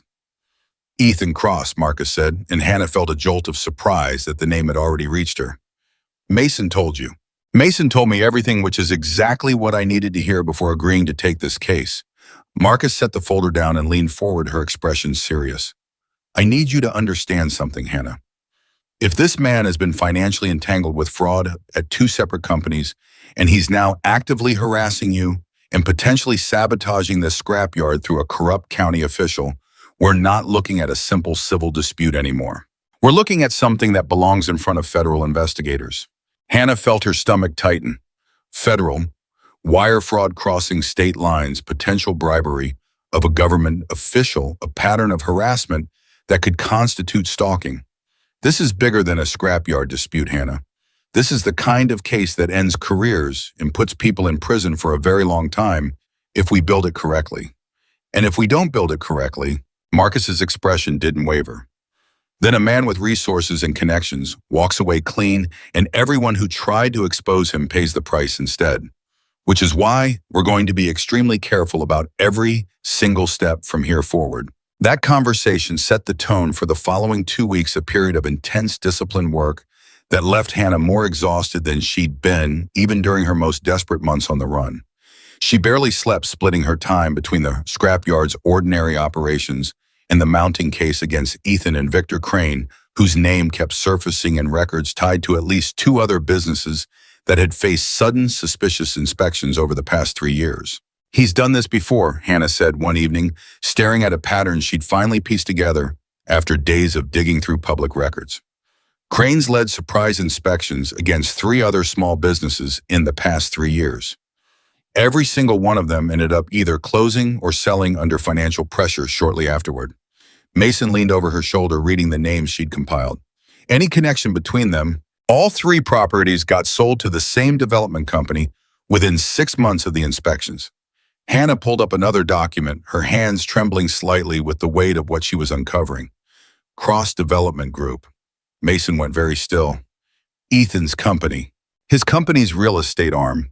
I remember it from when I worked there. It was smaller, less prominent than the main financial division, but it existed. Hannah looked up at him, the full picture crystallizing with terrifying clarity. He's not just trying to intimidate me into coming back, Mason. He's trying to force this yard to fail so he can buy the land underneath us. The revelation landed like a physical blow. Deacon, who'd been listening from across the room, let out a low curse under his breath. That's the plan, Mason said slowly, working through it out loud.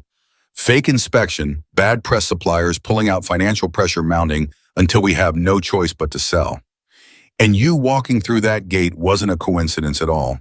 You were the trigger, someone he could use to justify targeting this place, and someone he figured would make us too distracted defending you to notice what was actually happening to the business. Hannah felt sick with the realization and old guilt rising up despite every rational argument against it. This is my fault.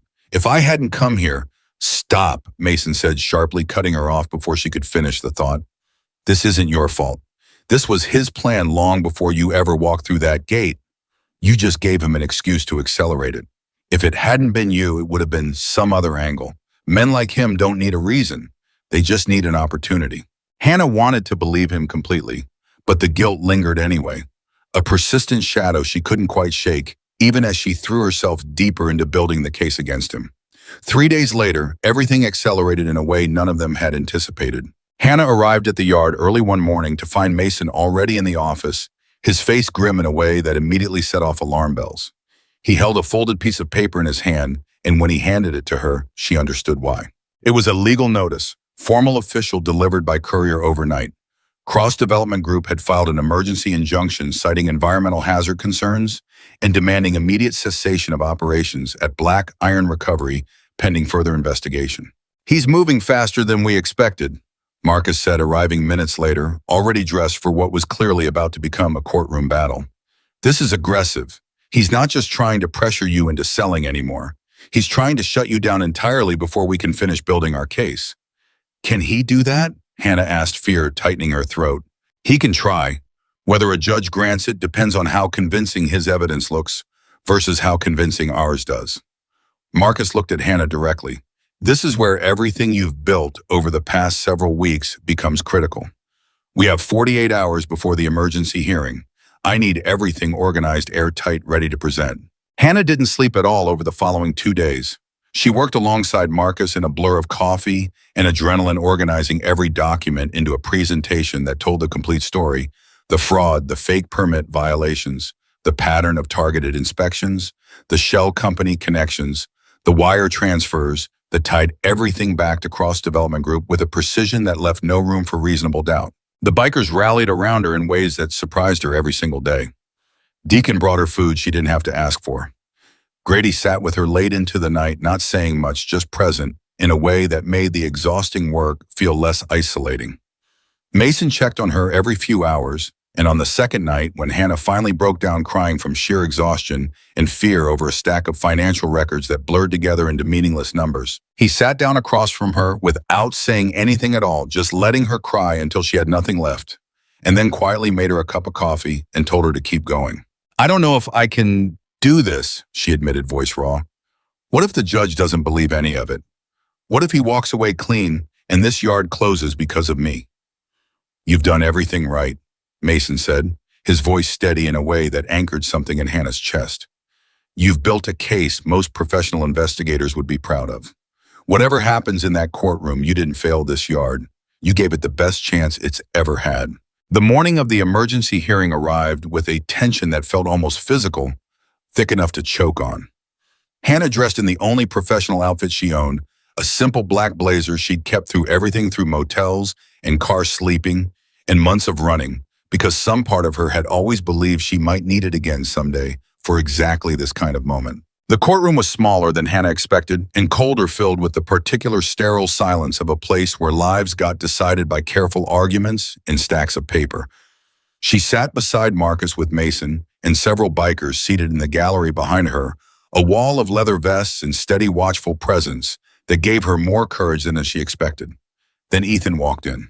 Hannah's breath caught the moment she saw him, 4 months of running, collapsing into a single instant of pure visceral fear.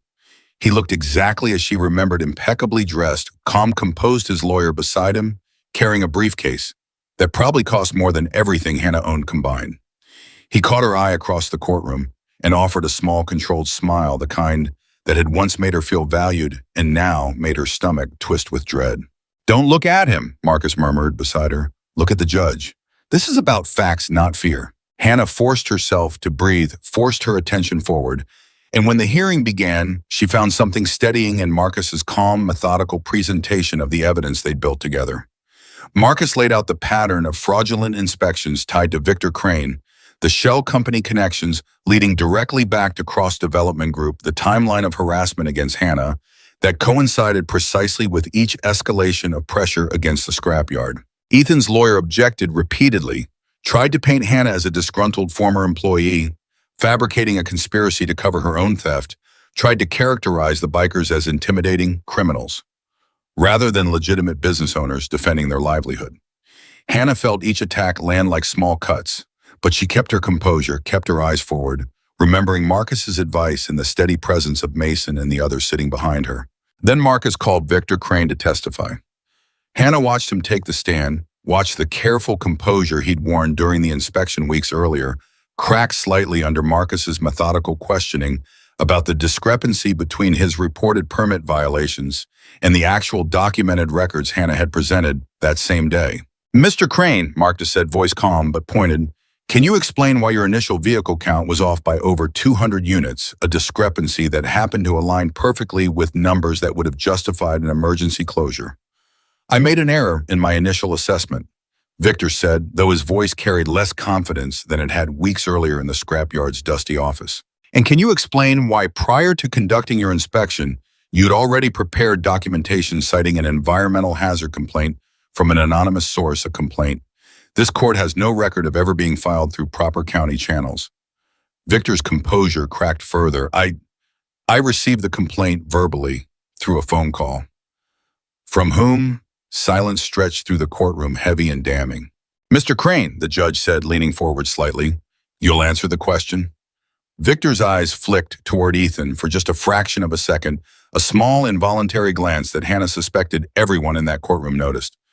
"I'd prefer not to answer without legal counsel present." The judge's expression shifted into something considerably more skeptical, and Hannah felt a flicker of hope ignite in her chest for the first time since the hearing began. Marcus pressed further, introducing bank records that showed a payment from an account connected to Cross Development Group into an account registered under Victor Crane's wife's maiden name, timed exactly 9 days before the surprise inspection at Black Iron Recovery. The courtroom erupted into murmurs. Ethan's lawyer objected furiously, but the damage was done, the connection laid bare in front of a judge who was clearly no longer viewing this case as a simple business dispute. "This is a coordinated scheme," Marcus said, her voice carrying clearly through the room now, "designed to financially cripple a legitimate business through fraudulent government action in order to force a below-market sale of valuable land across Development Group.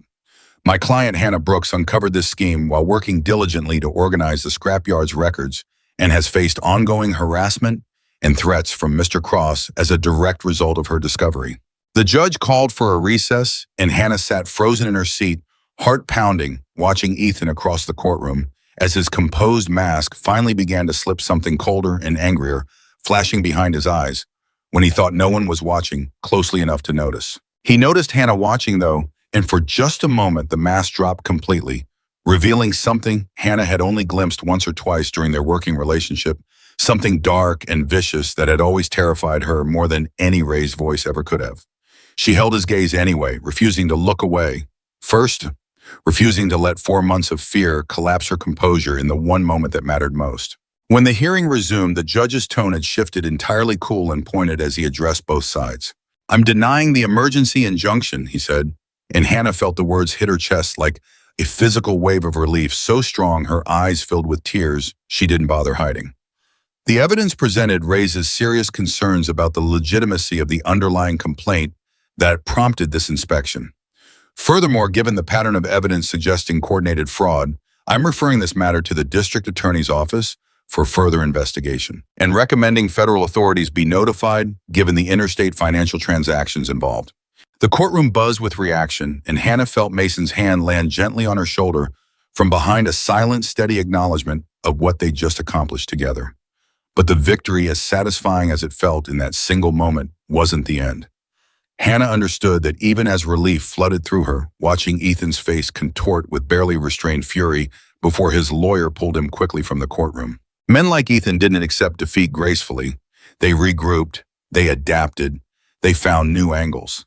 She just didn't yet know how quickly or how dangerously he would come back swinging. 3 days after the hearing, Black Iron Recovery buzzed with a cautious optimism that Hannah hadn't felt since accepting the job weeks earlier. News of the failed injunction and the referral to federal investigators had spread quickly, and several suppliers who'd pulled their business during the bad press began reaching back out, apologetic and eager to resume their contracts now that the truth had surfaced publicly. "You did this," Mason told her one morning, watching her field a phone call from a supplier who'd been among the first to abandon them weeks earlier. "You realize that, right? Every single piece of this you built." "We built it," Hannah corrected. "I couldn't have done any of this without Marcus, without you giving me the resources and the trust to dig as deep as I needed to." "Still," Mason said, "I've run this yard for 11 years, never seen anyone walk in off the street and change things the way you have." Hannah felt warmth spread through her chest at the words, but the feeling was short-lived. That afternoon, her phone rang with a call from Marcus, and the tension in the lawyer's voice immediately told Hannah something had shifted. "Hannah, I need you to sit down." "What happened?" "Ethan filed a countersuit this morning. He's claiming you stole confidential trade secrets from his company, and he's requesting an emergency asset freeze on any accounts connected to you, including whatever wages you've earned at Black Iron Recovery." Hannah's stomach dropped. "Can he do that?" "He's trying. It's a desperate move, honestly, the kind of aggressive legal maneuvering people use when they're cornered and looking to cause maximum disruption while they regroup." Marcus's voice hardened. "But desperate doesn't mean harmless. We need to respond immediately, and I need you to gather everything you have, showing exactly what evidence you took and why, to prove definitively that what you have constitutes evidence of his fraud, not stolen trade secrets." Hannah spent the rest of that day and long into the evening pulling together every document she'd need, hands shaking with a mixture of exhaustion and renewed fear. Just when it had felt like the danger was finally receding, Ethan had found another angle, another way to keep the pressure mounting, another way to remind her that he wasn't going to simply disappear because a judge had ruled against him once. Mason found her still working at nearly midnight, the office lit only by her laptop screen, and a single desk lamp, dark circles under her eyes deep enough to look almost bruised. "You need to sleep," he said, gently appearing in the doorway. "Can't. Marcus needs everything by morning." Mason crossed the room and gently closed her laptop, ignoring her protest as he did. 10 minutes. Just breathe for 10 minutes. The documents will still be there." Hannah wanted to argue, but something in his steady presence made the fight drain out of her instead. She sat back in her chair, exhaustion finally catching up with the adrenaline that had carried her through the day, and felt tears she'd been holding back all evening finally spill over. "I thought it was over," she said quietly. "I thought we won." "We won a battle," Mason said, pulling a chair over to sit beside her instead of across from her, a small gesture that somehow felt significant. "He's fighting the war differently now. That's not losing. That's just him showing us how scared he actually is. Doesn't feel like fear. Feels like he's going to keep coming no matter what we do. Then we keep meeting him every time he does," Mason said simply. "That's what we've been doing since day one, isn't it? He didn't stop us with the fake inspection. He didn't stop us with the injunction. He's not going to stop us with this either." Hannah looked at him, at the quiet, unwavering resolve in his expression, and felt something settle in her chest despite the exhaustion and fear still churning underneath. Why do you keep fighting for this, for me? You could have let me go after the injunction hearing, told me the danger wasn't worth it for the yard. Mason was quiet for a long moment, studying her with an expression she couldn't quite read. You ever hear how I ended up running this club? Hannah shook her head. My daughter, Mason said, voice dropping into something rawer than Hannah had ever heard from him. She got caught up with a man like Ethan years back. Charming, controlling in ways that didn't look like control until it was too late. By the time she found the courage to leave him, she had nowhere safe to go. No family close enough to help. No friends who weren't scared off by his reach. He paused, jaw tightening. She's fine now. Rebuilt her life eventually. But I remember exactly what it looked like watching someone I loved try to survive that kind of fear alone. And I promised myself if I ever had the chance to be that safe place for someone else, I wouldn't hesitate. Hannah felt tears rise again. Different this time, something warmer beneath the exhaustion. I'm sorry about your daughter. Don't be sorry. Be strong enough to let people help you the way I wish someone had helped her sooner. Mason met her eyes steadily. You're not a burden here, Hannah. You never have been. You're exactly the kind of person this club exists to stand behind. The words settled into Hannah's chest like something solid finally taking root after months of feeling untethered and alone. She didn't have the energy to respond with words adequate to how much that meant, so she simply nodded, and Mason seemed to understand anyway. The following morning, Marcus filed a comprehensive response to Ethan's countersuit, presenting every document Hannah had gathered as clear evidence of financial fraud rather than stolen trade secrets, and requesting the court reject the emergency asset freeze as retaliatory harassment rather than legitimate legal action. The judge agreed, denying Ethan's request within 48 hours, but the reprieve came with an unsettling footnote. Court records indicated Ethan's legal team had requested a continuance on the broader case, citing the need to gather additional evidence, a delay tactic that Marcus warned could stretch the legal battle out for months. He's not done, Marcus told Hannah and Mason during a strategy call. He's just changing tactics again. Delay, exhaust your resources, wear down your resolve until you're too tired to keep fighting. We're not tired, Mason said firmly. You will be, Marcus said not unkindly. Legal battles like this take a toll financially and emotionally. He's counting on that, counting on the idea that eventually the cost of fighting becomes higher than the cost of just letting him have what he wants.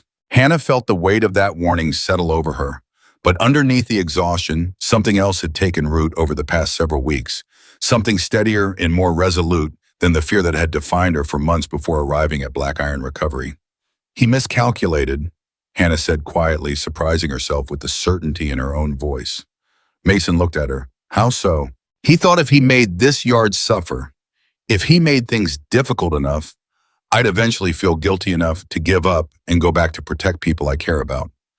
Hannah met his eyes, feeling something solidify inside her that had been fragile and uncertain since the day she'd first walked through the scrapyard gate. He didn't count on this becoming somewhere I'd actually fight for instead of somewhere I was just hiding. Mason's expression softened into something that looked for just a moment remarkably like pride. Good, because we're not going anywhere either. That evening, as Hannah drove back to the motel with Deacon following behind in his truck, part of the new routine that had become second nature over the past several weeks, she felt something she hadn't expected to feel again so soon after the whiplash of victory and renewed threat. Hope. Fragile, cautious hope, but hope nonetheless. She didn't know yet that the delay Ethan's lawyers had requested wasn't really about gathering evidence at all.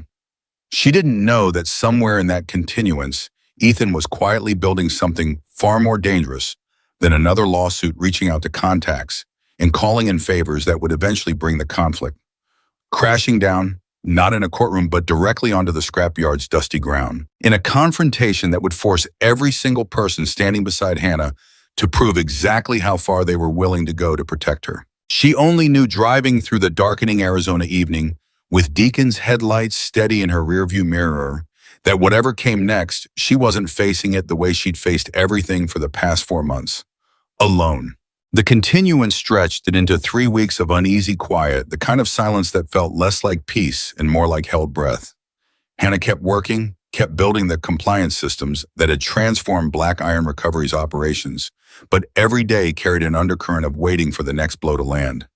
Marcus checked in twice a week, always with the same careful warning that Ethan's team was still active behind the scenes, still filing motions, still requesting document reviews designed to slow the case rather than resolve it. Then on a Tuesday morning that started like any other, everything changed at once.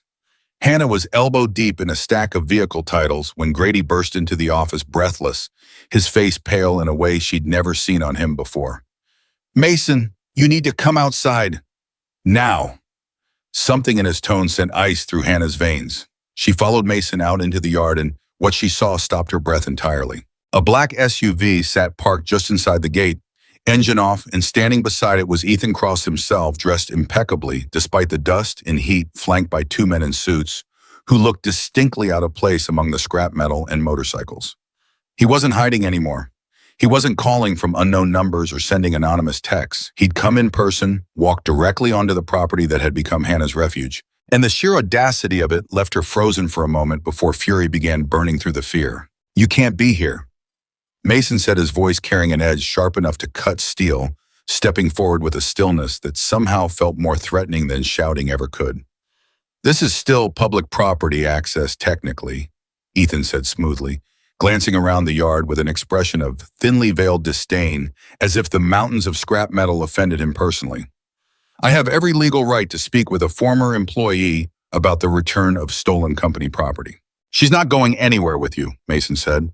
"I'm not asking her to leave," Ethan said, his eyes finally landing on Hannah, and something in his gaze made her skin crawl in a way it hadn't in months.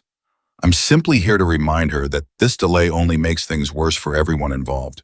The documents she took. Return them and I'll drop everything.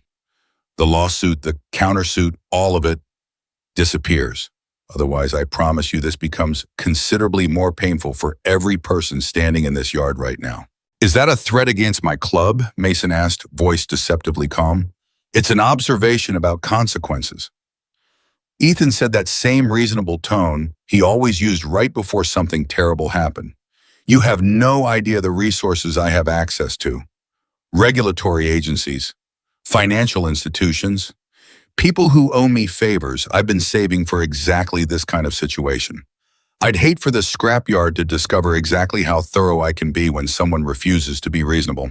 Deacon stepped forward, jaw tight with barely restrained anger, but Mason raised a hand stopping him without even looking his way, his eyes never leaving Ethan's face. "You listen to me carefully," Mason said, his voice dropping into something low and absolutely unshakable. "I've dealt with men like you before, men who think money and connections make them untouchable. You're not the first and you won't be the last, but you walked onto my property today, threatened my people, and confirmed on camera exactly what kind of man you are." Ethan's composure flickered for just a moment. Camera.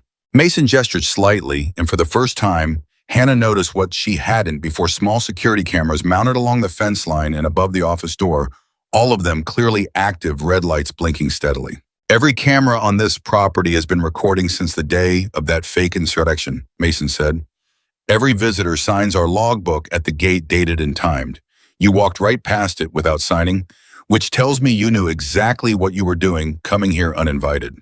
Ethan's jaw tightened, the first genuine crack in his composure Hannah had witnessed since he'd arrived. "This changes nothing." "It changes everything," Mason said, "because now we have you on camera on our property making direct threats against a business and its employee. That's not going to look good in front of the judge overseeing your countersuit." For a long, tense moment, nobody moved. Ethan's eyes flicked toward Hannah one more time, something calculating and furious warring behind his expression, and then, without another word, he turned and walked back toward his SUV, his two companions following close behind. Before climbing in, he paused, looking back at Hannah with an expression that made her blood run cold despite the desert heat pressing down around them. "This isn't over, Hannah." "It is for you," she said, and was surprised by the steadiness in her own voice, surprised by how much strength she'd found standing, surrounded by people who refused to let her face him alone. The SUV pulled away in a cloud of dust, and the moment it disappeared past the tree line, the tension in the yard broke all at once.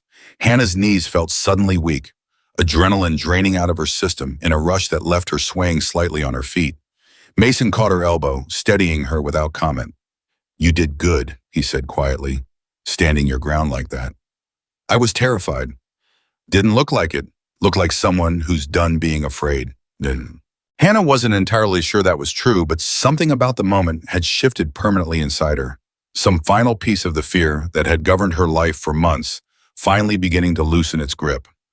Marcus arrived within the hour, having been called immediately, and spent the following 2 hours reviewing the security footage with an expression that shifted from professional concern to something considerably more satisfied. "This is exactly what we needed," she said, watching the recording for a third time. Direct threats on camera unprompted. "This isn't just useful for the civil case anymore, Hannah.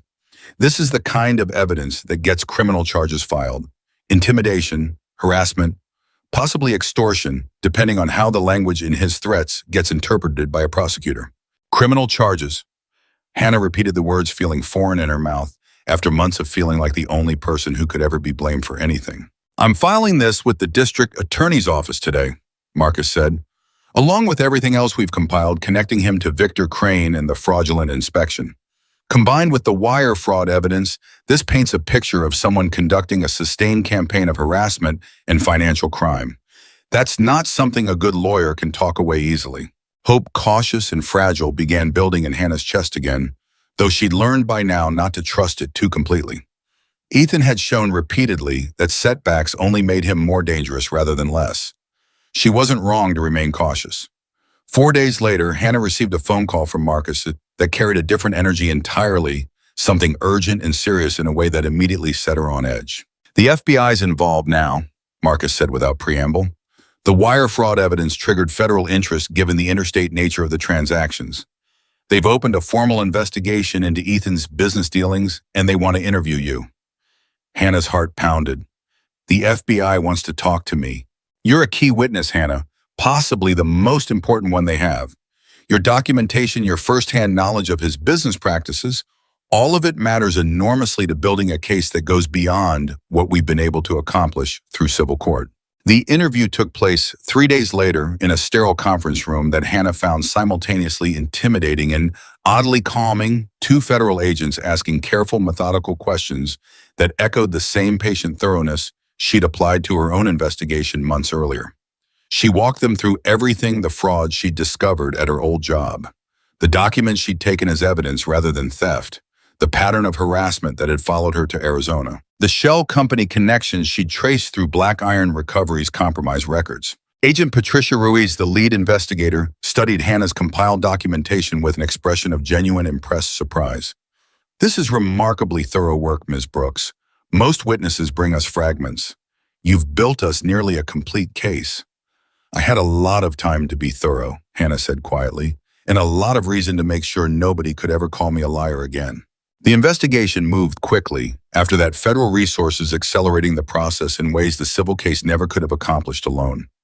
2 weeks after Hannah's interview, Marcus called with news that made her sit down heavily in her office chair, hands trembling around the phone. "They're executing search warrants on Ethan's offices this morning. Financial records, computers, everything. The wire fraud case alone could mean serious prison time if convicted, and that's before factoring in the additional charges connected to Victor Crane's fraudulent inspection." Hannah felt something complicated rise in her chest. Not quite triumph, not quite relief. Something more exhausted and cautiously hopeful than either of those feelings alone. What happens to Black Iron Recovery? To this whole situation with the yard? Once the fraud connecting Cross Development Group to the fake inspection becomes public record through the criminal case, it essentially validates everything we argued in the civil hearing. Combined with the harassment charges from his visit to the yard, I expect the countersuit against you gets dismissed entirely within the next month. Hannah closed her eyes, allowing herself finally to feel the weight of months of fear beginning to genuinely lift.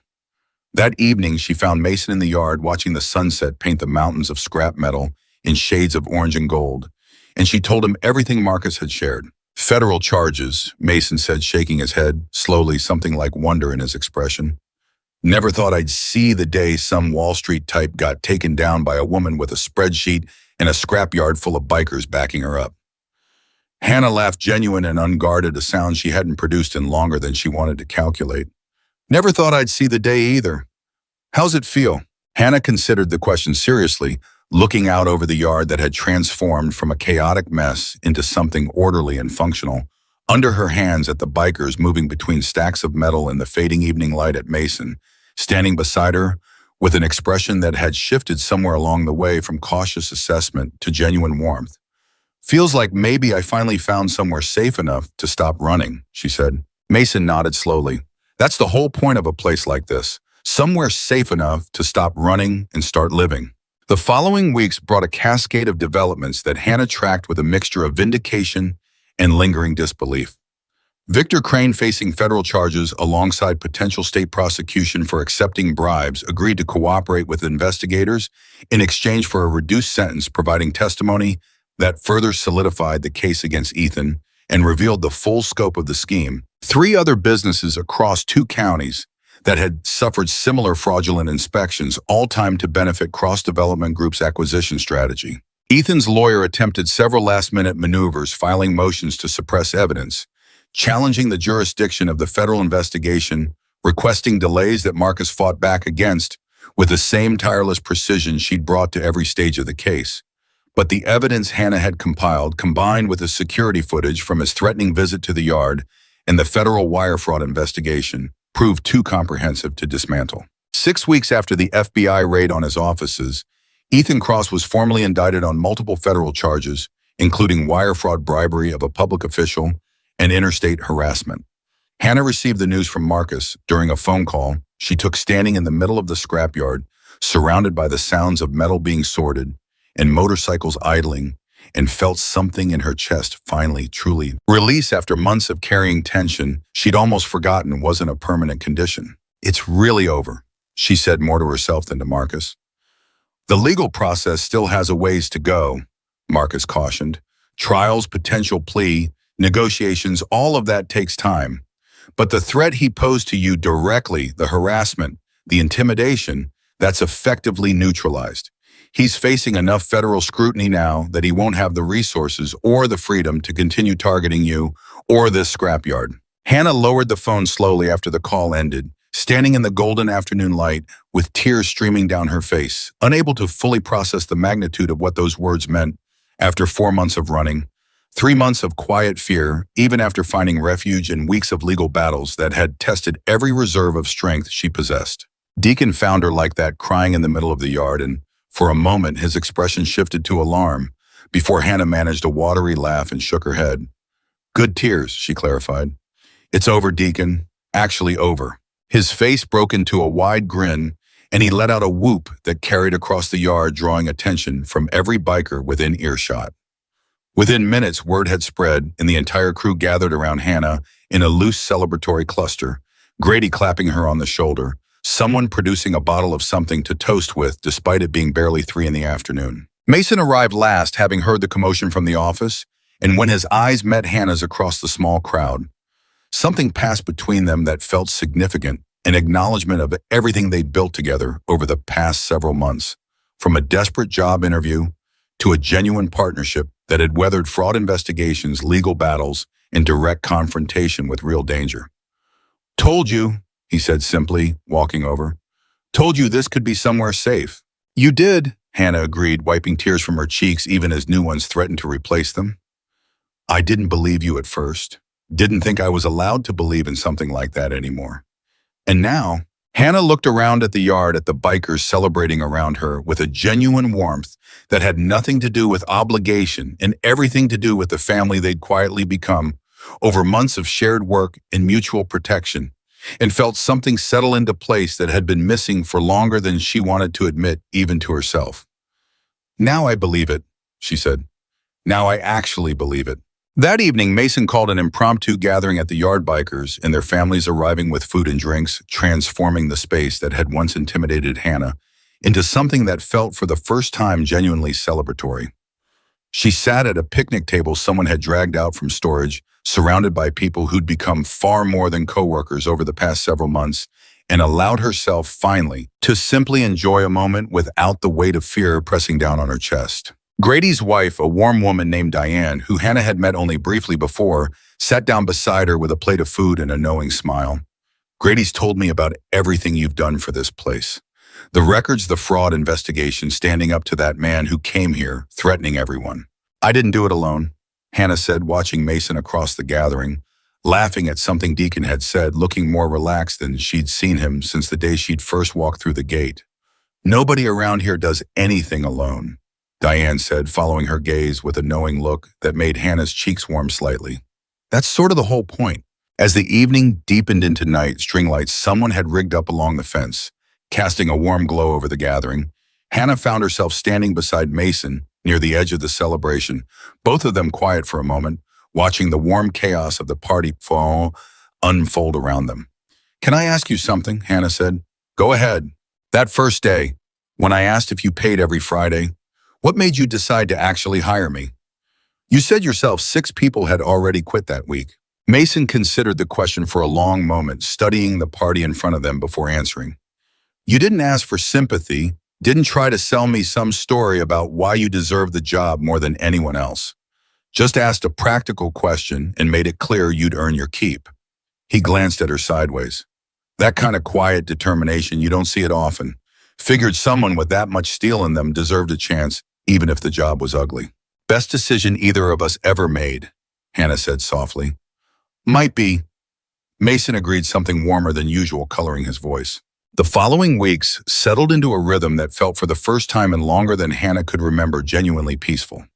The lawsuit against her evaporated entirely once Ethan's legal team recognized the impossibility of continuing to pursue civil claims against someone their own client now faced serious federal charges because of. Black Iron Recovery's reputation, rather than suffering from the earlier bad press, actually strengthened considerably once the full story became public, painting the Scrapyard and its employees as victims of a sophisticated fraud scheme, rather than the environmental hazard the initial false reporting had suggested. New business began arriving at rates Mason hadn't seen in years, some of it out of genuine curiosity about the Scrapyard that had taken down a corrupt developer, some of it from suppliers who'd initially fled during the bad press, now eager to demonstrate their loyalty by returning with expanded contracts. Hannah found herself busier than ever, but it was a different kind of busy than the frantic desperation that had defined her first weeks at the yard. This was purposeful work, meaningful work, the satisfaction of watching something she'd helped build continue growing stronger with each passing week. One afternoon, nearly 2 months after Ethan's indictment, Mason called her into the office with an expression she couldn't quite read, somewhere between serious and something almost nervous, an emotion she'd rarely seen cross his weathered features. "Everything okay?" she asked, settling into the chair across from his desk. "Better than okay," Mason said, sliding a folder across the desk toward her. "Take a look." Hannah opened it, and her breath caught as she scanned the document inside. A formal offer letter promoting her to operations and compliance manager, complete with a substantial salary increase, full health benefits, and language that made clear this wasn't a temporary arrangement, but a permanent position within the company. "Mason, this is..." She trailed off, overwhelmed tears threatening again, for what felt like the 100th time in recent weeks. "You earned it," Mason said simply. "Every single word in that offer you earned 10 times over. This yard wouldn't exist in its current form without everything you've done. Not just the fraud investigation, though that mattered plenty.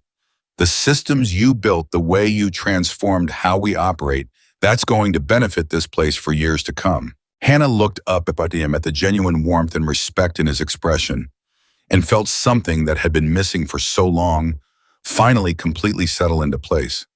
"I don't know what to say." "Say yes," Mason said, a small smile finally breaking through his usually guarded expression. "Say you'll stay." "Yes," Hannah said immediately, without hesitation, without the careful calculation that had governed so many of her decisions over the past several months. "Yes, absolutely yes." That evening, celebrating quietly with just Mason and a handful of the crew who'd become closest to her over the months, Hannah found herself reflecting on the distance she'd traveled since that desperate morning outside the gas station, staring at her fractured reflection with $41 to her name and nowhere else to turn. She thought about the note on the community board that had seemed like such a long shot, about walking through that gate for the first time with her heart pounding and her hands shaking, about the moment Mason had studied her with those calculating eyes and decided against every instinct that should have told him otherwise to give her a chance. She thought about Ethan, about the fear that had governed so much of her existence, now facing consequences of his own making, his careful, calculated world finally collapsing under the weight of his own greed and cruelty. Mostly, though, she thought about family. Not the family she'd been born into, distant and unavailable when she'd needed them most, but the family she'd found instead in a scrapyard everyone warned her to avoid among bikers whose reputation had scared away 6 people in a single week before she'd walked through that gate, willing to give it everything she had. She'd found more than a job at Black Iron Recovery. She'd found people who fixed broken chairs without being asked who brought coffee every morning. Without comment, who stood between her and genuine danger without a moment's hesitation, who'd looked at a woman with nothing left to lose and decided she was worth protecting anyway. As the evening wound down and the last of the celebration dispersed into the cooling desert night, Mason walked her to her car, a habit that had become routine over the past several months, though Hannah suspected it had shifted somewhere along the way from protective necessity into something else entirely. Something neither of them had quite named yet, but both seemed to recognize. "Get some rest," Mason said as she climbed into the driver's seat. "Big day tomorrow, breaking in our new operations and compliance manager properly." Hannah laughed, warmth spreading through her chest at the easy familiarity that had grown between them. "I'll be there early, same as always." "Wouldn't expect anything less," Mason said, and something in his expression as he watched her drive away carried a warmth that Hannah caught in her rearview mirror. A warmth that stayed with her the entire drive back to the small apartment she'd finally been able to rent with her new salary, the first place she'd called truly her own in longer than she could remember. She fell asleep that night without checking her phone once, without the familiar anxious ritual of scanning for threatening messages that had governed her nights for months, and slept more soundly than she had in longer than she could recall, safe in the knowledge that whatever came next, she wouldn't be facing it alone. The scrapyard that everyone in 3 counties had warned her to avoid had become, against every expectation she'd carried through that gate on her first desperate day, the safest place she'd ever known. But even as peace settled over her life for the first time in months, one final piece of the story remained unresolved, one final confrontation that would test everything Hannah had built at Black Iron Recovery and reveal exactly how far this newfound family was willing to go to protect one of their own when Ethan's sentencing day finally arrived. The sentencing hearing landed on Hannah's calendar 3 months after Ethan's indictment, and the weeks leading up to it felt like holding her breath underwater, close enough to the surface to see light, but not quite able to break through until the date finally arrived. Marcus called with the news on a Thursday morning while Hannah was in the middle of reconciling quarterly inventory reports, numbers that had become second nature to her after months in the role Mason had trusted her with. "He took the plea deal," Marcus said without preamble, and Hannah set down her pen, slowly giving the words room to land. 18 years federal, no possibility of parole before serving at least 15. Wire fraud, bribery of a public official, and the harassment charges connected to his visit to the yard that all rolled into the sentencing agreement. Hannah sat in silence for a long moment, feeling the weight of that number settle over her. 18 years. The man who had haunted 4 months of her life, who had orchestrated fraud across multiple businesses, who had walked onto Mason's property and threatened everyone standing on it, would spend the next decade and a half unable to touch her life again. "Hannah, you still there?" "I'm here," she said, voice thick with an emotion she couldn't fully name. I didn't think this day would actually come." "It came because you built the case that made it possible," Marcus said. "I've handled a lot of fraud cases in my career, Hannah. Never seen one where the key witness did more work than the investigators themselves. I had a lot of help." "You had support," Marcus corrected gently. "The work was yours." After the call ended, Hannah sat at her desk for a long time, staring at the cluttered office that had transformed so completely from the chaotic disaster she'd first walked into months earlier. Every filing cabinet now organized, every record cross-referenced, every system she'd built still humming along exactly as designed, a physical testament to everything she'd survived and everything she'd rebuilt in the process. Mason found her there 20 minutes later, still sitting quietly, and something in her expression told him immediately that the news had arrived. "Sentencing?" he asked. 18-year, Hannah said, 15 minimum before parole eligibility. Mason exhaled slowly, crossing the room to lean against the desk beside her chair. "How do you feel?" Hannah considered the question honestly, searching through the tangle of emotions that had been building since Marcus's call. Relieved, exhausted, a little bit like I don't know what to do with myself now that I'm not constantly bracing for the next attack. "That's normal," Mason said, Takes time to trust that the danger is actually gone. Body doesn't unlearn fear as quickly as the mind wants it to. How do you know that? Watched my daughter go through the same thing. Remember? Took her almost a year before she stopped flinching every time a car slowed down near her house. He studied Hannah carefully. You're allowed to still feel it sometimes even now. Doesn't mean you're not free, just means healing isn't instant. Hannah nodded, grateful, as she so often was these days, for Mason's steady presence, for the way he never rushed her through anything, never expected her fear to simply evaporate the moment the legal threat disappeared. There's a hearing, she said, victim impact statements before the final sentencing is formalized. Marcus says I don't have to attend, but I think I want to. Then we'll be there, Mason said simply. No hesitation in his voice at all. Mason, you don't have to. Wasn't asking permission, he said, the corner of his mouth lifting slightly. Just telling you the plan. The hearing took place 2 weeks later in the same courthouse where Hannah had once sat frozen with fear, watching Ethan's composed mask slowly crack under Marcus's relentless questioning. This time, walking through those doors, Hannah felt something entirely different settle over her. Not fear, but a kind of grim determination, the sense of someone finally closing a chapter that had defined far too much of her life. Mason walked beside her along with Deacon and Gradyman, 3 men whose presence had become as natural to Hannah as breathing over the past several months, and behind them several more members of the club who'd insisted on attending, despite Hannah's initial protest that it wasn't necessary. It's necessary, Deacon had told her firmly when she tried to argue otherwise. You stood with this yard when it mattered. We stand with you when it matters. That's not up for debate. Inside the courtroom, Ethan looked different than Hannah remembered. The impeccable polish that had always defined him now dulled by months of legal proceedings and the reality of his impending sentence finally settling into his expression. When he saw Hannah walk in, surrounded by the same bikers who'd confronted him in the scrapyard months earlier, something flickered across his face, an emotion Hannah couldn't quite identify, though it looked almost like the first genuine fear she'd ever witnessed from him. When it came time for victim impact statements, Hannah stood at the podium with hands that trembled only slightly and looked directly at the man who had once controlled so much of her existence through fear alone. For 4 months I lived in my car, she began, voice steady, despite the emotion building beneath her words. I lost every job opportunity in 3 counties because you made sure of it.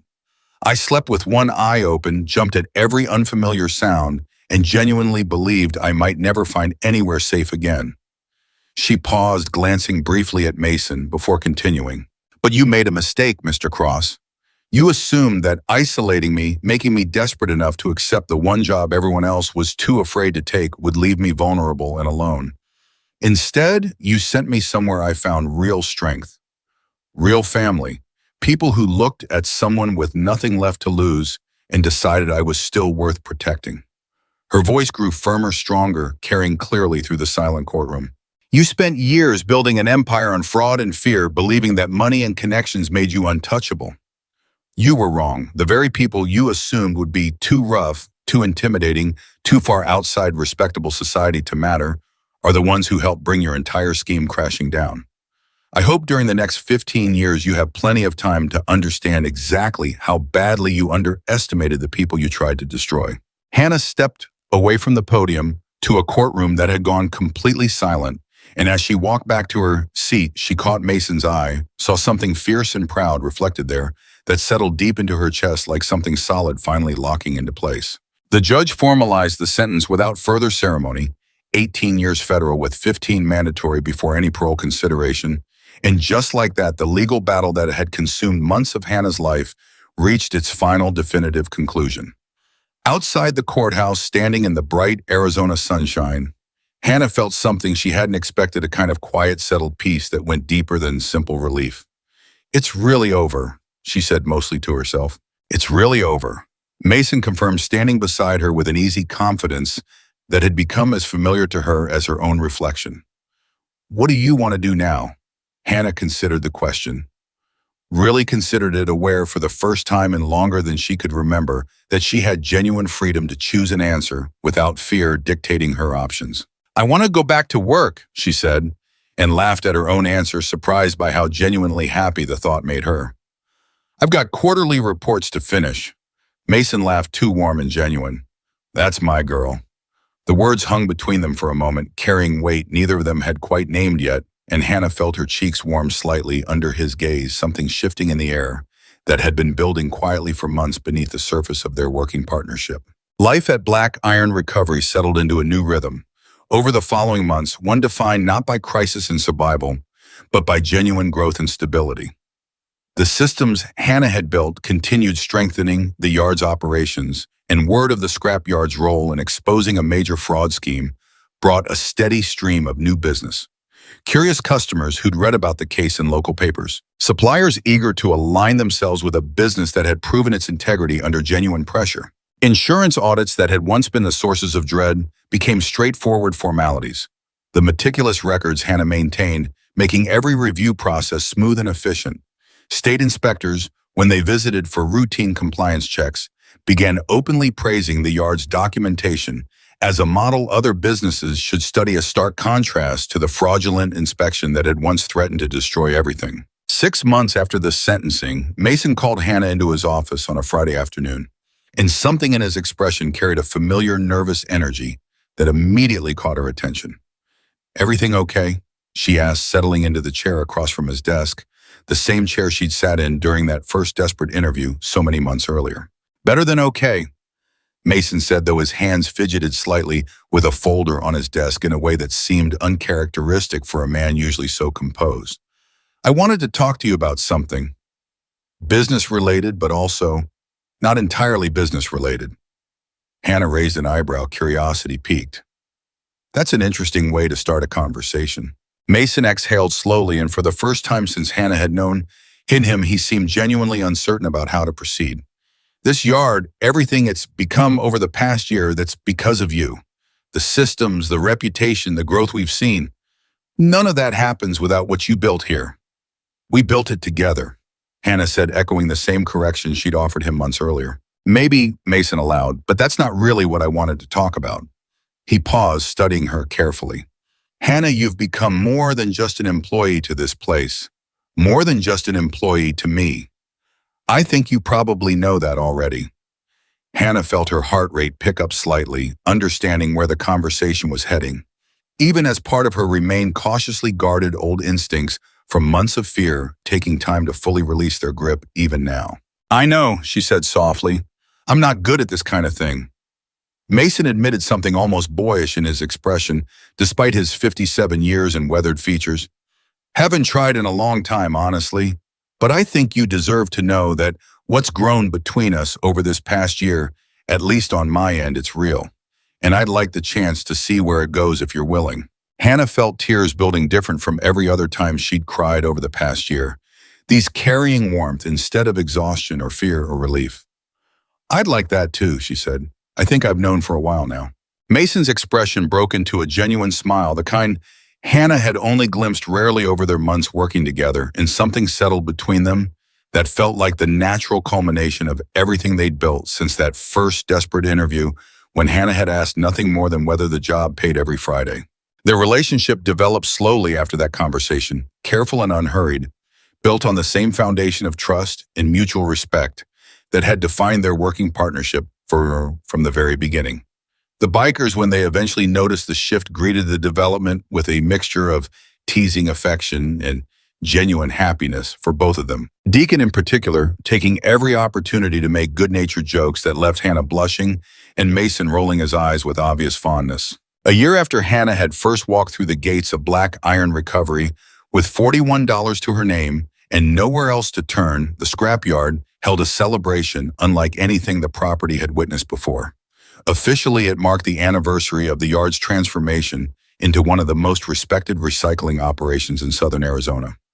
Unofficially, everyone present understood it as something considerably more personal, a celebration of everything Hannah had survived and everything she'd built in the process. Standing in the middle of that celebration, surrounded by string lights and laughter, and the warm chaos of a genuine community gathered together, Hannah found herself reflecting on the distance she'd traveled since that fractured reflection in a gas station mirror, since counting $41 over and over, as though the number might somehow change if she willed it hard enough. She thought about the note on the community board that had seemed like such an unlikely long shot, about walking through that gate for the first time, heart pounding, certain she was making a desperate mistake, about Mason's careful measuring gaze during that first interview, and the question that had defined everything that followed. Do you pay every Friday? She'd asked that question out of pure desperate necessity, focused entirely on survival, unable to imagine that the answer would eventually lead her somewhere far beyond a paycheck toward genuine family, genuine safety, and eventually genuine love, with a man who'd looked at someone with nothing left to lose and decided she was worth every risk of protecting. Mason found her standing quietly at the edge of the celebration, watching the warm chaos unfold around them, and slipped his hand into hers with an easy familiarity that had become natural over the months since their relationship had deepened beyond simple partnership. Thinking about something, he asked. Just remembering, Hannah said, how different everything looked a year ago, how certain I was that I'd never find anywhere safe again. And now, Hannah looked around at the gathering at Deacon, laughing with his arm around a woman he'd started seeing recently at Grady and Diane dancing slowly despite the complete absence of music at dozens of people who'd become genuine family through months of shared work and mutual protection, and felt something settle completely into place inside her chest. Now I know exactly how wrong I was, she said. This isn't just somewhere safe, Mason. This is home. Mason squeezed her hand gently, pulling her closer against his side. Best decision I ever made, hiring a woman who cared more about Friday paychecks than sympathy. Hannah laughed, genuine and unrestrained, the sound carrying across the celebration and drawing smiles from several bikers who caught the warmth in it. Best decision I ever made, walking through that gate despite every warning telling me not to.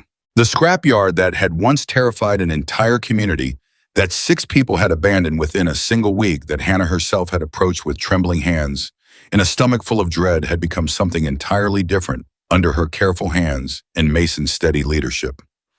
Not just a business, though it thrived as one more successful and respected than it had ever been in its history. Not just a refuge, though it had certainly served as that during Hannah's most desperate months. It had become proof that the places everyone warns you to avoid sometimes turn out to be exactly where you need to be. That the people society teaches you to fear sometimes carry more genuine loyalty and protective instinct than anyone wearing a suit and a reasonable voice ever could. That sometimes the job nobody else wants, the opportunity everyone else is too afraid to accept, becomes the exact turning point where a broken life finally finds the foundation to rebuild itself into something stronger than before. Ethan Cross remained in federal prison.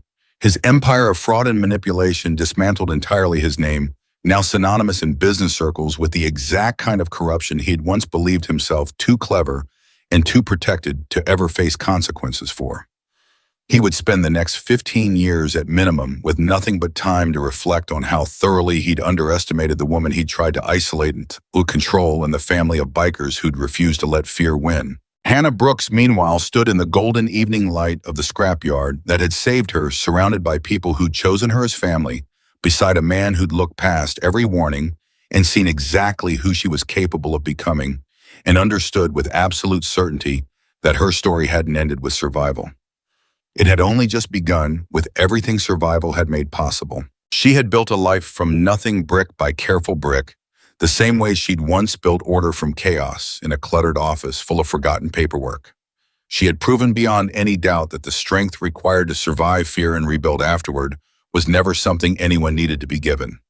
It had been inside her all along, waiting only for a place safe enough to let it finally show itself completely. And in the end, that was the truth Hannah carried forward from everything she'd survived. Sometimes the darkest chapter of your life delivers you without warning to the exact door that was always meant to become home.